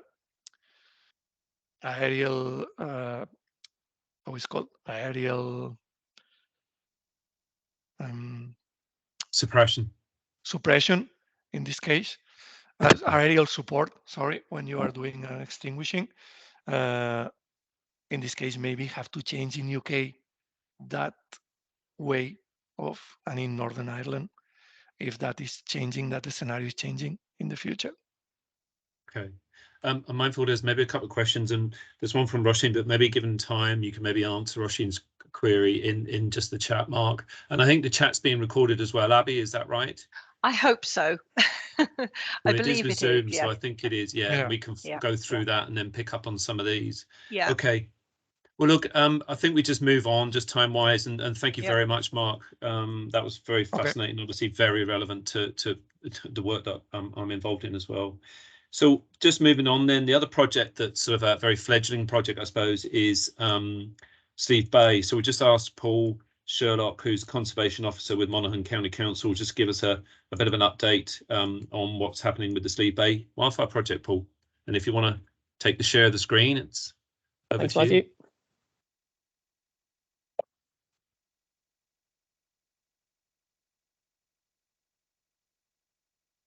Now, can everyone see that? Yep. Perfect. Yeah, so last year, Monaghan Council held a section as part of the CANN project. So we got the Spanish experts, Pau Costa, that did Quilca and Moors as well, to complete a wildfire guidance document for ourselves. So this was completed at the end of last year. So we're not just as far on compared to, say, the Moors and Quilca at the minute. So just a bit of background for anyone. So most people here will probably know, but others that don't. So the whole Slieve area that was covered in the wildfire document. So if you look on the purple shaded area here, this is in the Republic of Ireland side of Slieve Bay. So Slieve Bay is a cross-border site. So the Slieve Bay SPA and Natural Heritage area in purple, and then the yellow shaded area is County Tyrone and County Fermanagh in Northern Ireland. So it includes the special area of conservation and the special protected area in the north as well. So the SPA for Lissaskey and Mullafad. So as you can see, it's a large area of blanket bog. So as I say, we started off last year. So the aims of the plan were to create a wildfire management group, including relevant landowners, stakeholders, government agencies, so including NPWS and AEA. One of the main aims was to identify the strategic management areas, which provide opportunities for fire suppression and land management to reduce the impacts of wildfires. So identify fuel breaks, so wet peat ridges, lakes, water streams, forest roads, and provide recommendations for the future. So vegetation treatments, land management, education awareness, so what can be done going forward. And also, I suppose the aim of the plan is to help in the fight against climate change. So reduce fire risk means healthier bogs, which are great stores of carbon.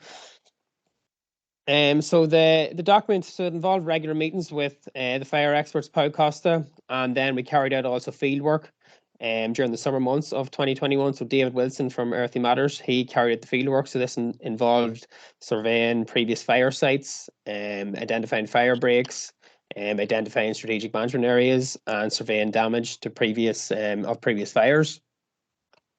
So progress to date. So the plan has been produced, so all mapping, field work has been complete. Online meetings with stakeholders, government agencies, landowners, etc. during the development of the plan. We have held 2 in-person meetings this year to date, and we're hoping to get another in-person meeting to be organised in the coming weeks. We carried out a mapping exercise with Monaghan Fire Service of the SEUPB area. So this just was a mapping to show access routes, turning points, water access, just to improve the fire service, their ability to get up and around SEUPB and sites they can use, sites they can get access to, creation of a wildfire management group. And I suppose something we already do in the CANN project was re-wetting, so block and drains. So over 1,300 peat dams were installed over an area of over 120 hectares. So again, this feeds kind of into the recommendations of the plan. This is seen as one of the re-wetting kind of key points.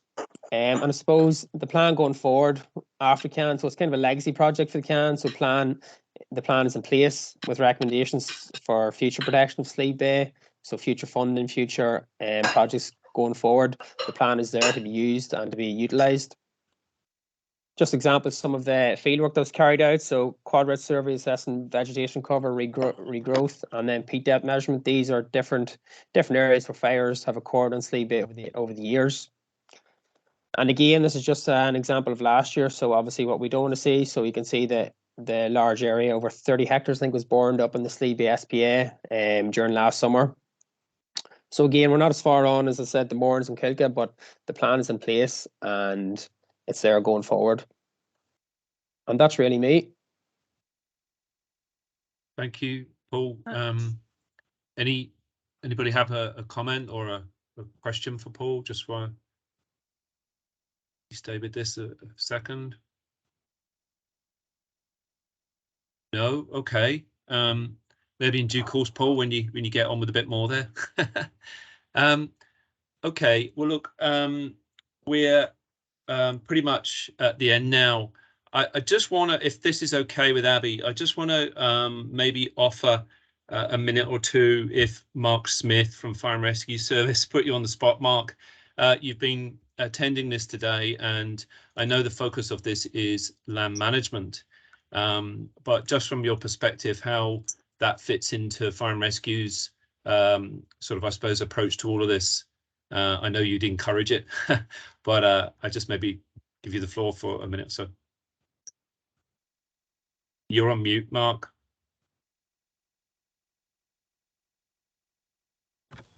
Is that it now? That's it. Yeah. Sorry, apologies, folks. I've been in and out all day. There's just things going on at work.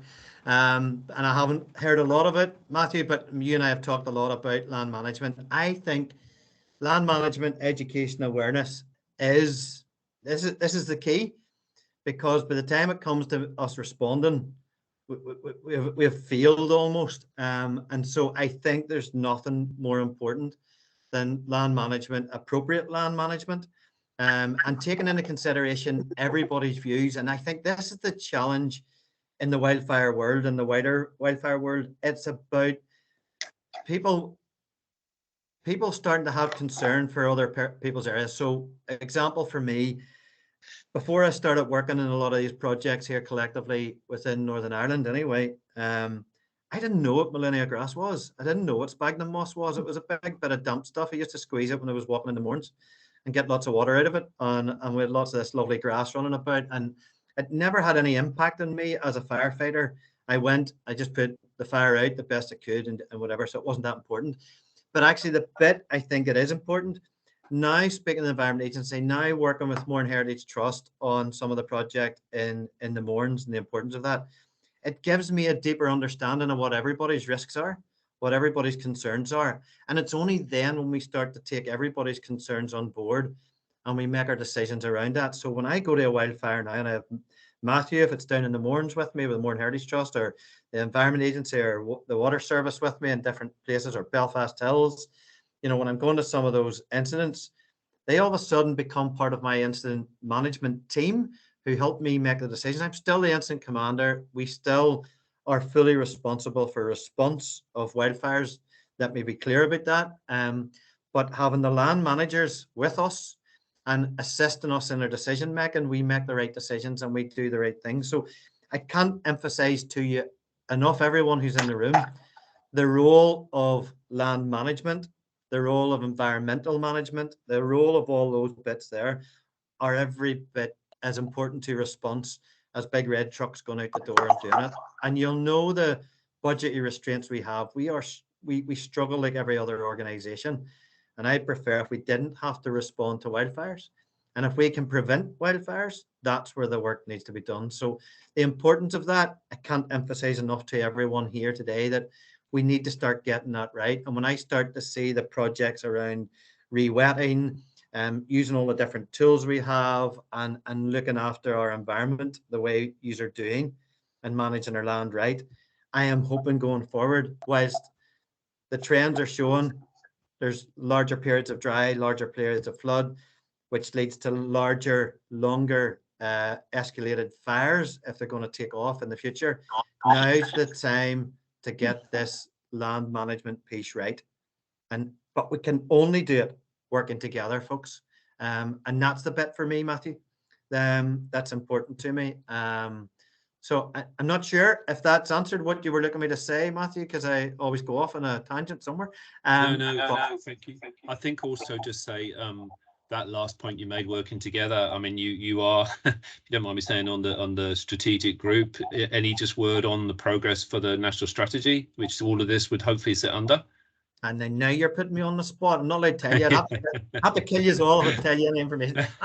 It's actually very, very exciting, Matthew. I think we're coming to a very exciting piece of that. And I've been shouting, as you know, for a very long time. Without strategy, we aim at nothing, we'll get nothing.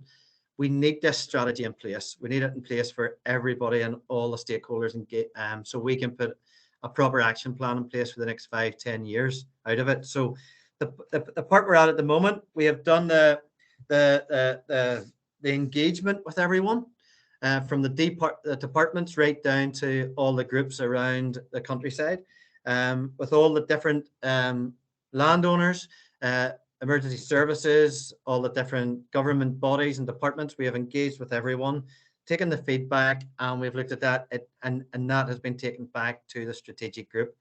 We are actually meeting within the next couple of weeks as a strategic group to hopefully sign off the direction of travel for this.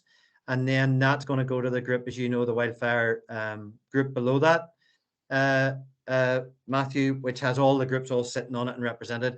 And that's where the actual work is going to start. So I am hoping that we will have a solid strategic paper ready for the new season in the spring of the year coming in. You know what it's like. Nothing happens quickly. Who knows what's happening with our government at the moment, if we're needing sign off or what have you. But I'm very impressed with the engagement so far. And going forward, I am hoping we are going to have something solid to bring to everybody, and then we start to identify roles and responsibility. And it's about that collective approach to this. Without it, it's not going to happen. And I think we keep arguing. Nobody gets 100%. Nobody can get everything they want, but it's getting everybody enough that keeps everybody on board and keeps the direction of travel we need within our other departments. So we also, through that group, now there's a new national risk register in Northern Ireland, and we now have wildfire on that. And just so we understand, when we're on that, that starts to influence the funding we get behind it. So that almost the higher up, it's all about risk management. The higher up nationally you can sit on there and evidence the need for it, the more you can go fighting for funding. And Matthew, you'll know the amount of heartache we have had trying to do things without the funding being secured, and that's always been the issue. So, you know, from a strategic perspective, with that strategic group in place, and all the departments are represented at that group, then when we go forward as with an agreed position, it'll be easier to get it through, hopefully, that people are supporting us. So, yeah, that's where we're sitting with the strategic piece. I hope in next month, 6 weeks, we'll have a really strong roadmap of where we're going with it, and hopefully the strategic group and then the wildfire forum below that will be very clear the direction of travel. I am hoping. That's great, Mark. Thank you for that update, and thanks for all your efforts within those groups as well, pushing this forward. And from our side, I think then that leads maybe on to thanking everybody for attendance today, and that this is about trying to, you know, come together in that sort of collegiate approach to share experience, and then push this forward towards getting more of a strategy and a policy in place to help us and to help the landscape and response. Abby, over to you, I think, just for finishing up. Yeah, well, that was a great wee bonus talk there from the Northern Ireland Fire and Rescue Service about the strategy. That was very, very interesting. You should be able to see this now. My work now begins. I shall be putting together a recording of this session and of all the questions, hopefully. Unfortunately, the recording button didn't work for half of Matthew's initial presentation, but most of it will have been recorded. I will be sending that out to everybody who booked. Obviously, those of you who attended will have seen it, but a lot of people just didn't manage to come along today, even though they had booked a ticket. But thank everybody who came. And we will also be sending out a wee survey monkey once we've got the questions we want to ask on there, which I'll ask the presenters to stay back when we all go away, just to put that together. We'll be sending that out. The videos that you saw in the first part of the workshop this morning were filmed and edited by a great group of guys called Outpost Belfast, and I'm sure that the Culker and Mourns people working with them, putting that together and editing that, would like to give a big thank you to Josh and to Robin, who are totally dedicated to wildlife filming and this whole project, and they've been so helpful, so I'd like to thank them for that. And the last notice is just a wee notice here to book your tickets for the Wildfires 2022 conference. If anybody's interested, that's the link for getting your tickets and finding out more about that. So that's it, and thank you very much. And again, one more last thanks to our funders, INTERREG VA with the SEUPB, who've enabled us to get those films, edit them and present them today. Thank you. Thanks, Abby. Thanks, everybody. So we will be in touch. Bye-bye. Thank you. Bye. Abby, do you want us to stay on just or? Yeah, just briefly, if the presenters and facilitators could just stay on for a minute or two. And we actually managed to end on time. That's a miracle. Yep. See you, folks. Thank you very much. Thanks, Mark. Yeah, thanks, Mark. Bye-bye. Thanks, Nick.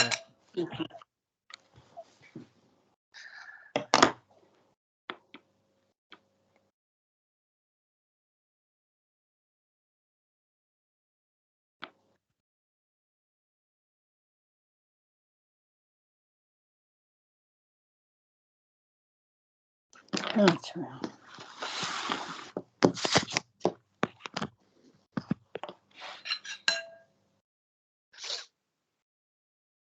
I can hear plates clinking and that people started making their lunch or finished it. I think most people have gone. So I think it's a miracle we finished on time, but well done. Thank you so much, everybody. That was just hot. Yeah, thank you, everybody. I thought it went really well, and we got such a lot of good feedback and sharing there. And I think that's the thing about it's the writing this up, isn't it? And then that's really as well, isn't it? That's the big job that I've kind of volunteered myself for without really realizing it. But yes, so if people could either scan or type up, or even better, their notes from the various sessions and send them to me. Okay. What I will do is, write up those notes, and I will put the video of the recording up on our YouTube channel.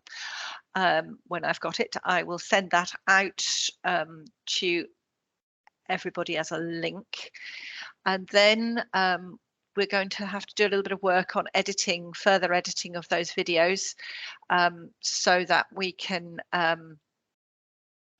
so that we can have a commentary almost, saying what you said in your workshops, what you said in your sessions underneath as a description of the video. So because currently the video doesn't really explain very much, so we want to get the transcript of everything that was said in your workshop. So if there was anything that you said while the video was showing, if you could say to me at 1:01, this is showing whatever, you know, just sort of go through it and send those to me, and I can put those up as well separately. And any questions? I said I will do a Survey Monkey this afternoon. So is there any data that we want to gather from this group that I can put into that Survey Monkey? Are there any questions you want me to ask in it? I don't know. I think it's almost going through what, you know, what's being said, what's in the chat room and the breakout rooms, and just pulling that together for your initial Survey Monkey. I'm not sure beyond what you'd be doing just for your organisation, as it were. Yeah. I don't know if anybody else has got any thought about that. Maybe just the ones that we asked in the Slido, and the ones that we didn't get to ask, Abby, because we didn't have enough. Yeah, we didn't have enough questions. We only had 3 questions. I did try to amalgamate them as much as I could, but yeah. And maybe asking like what more information people would have liked from today. Was there anything missing that they would have liked to seen covered? Yeah. Yeah. And yeah. Can I ask Matthew, that wider group, Matthew, in terms of lobbying for more, taking the wildfire management more seriously, is there anything you could ask that group to follow up and say that, you know, to lead on to something next year, you know, where you're asking the fires, and you know, you're asked for something more. We say that after all that is shown here today and some of the comments back, that really we need a formal response from a government department or a fire service to say some concrete actions or budgets or you know,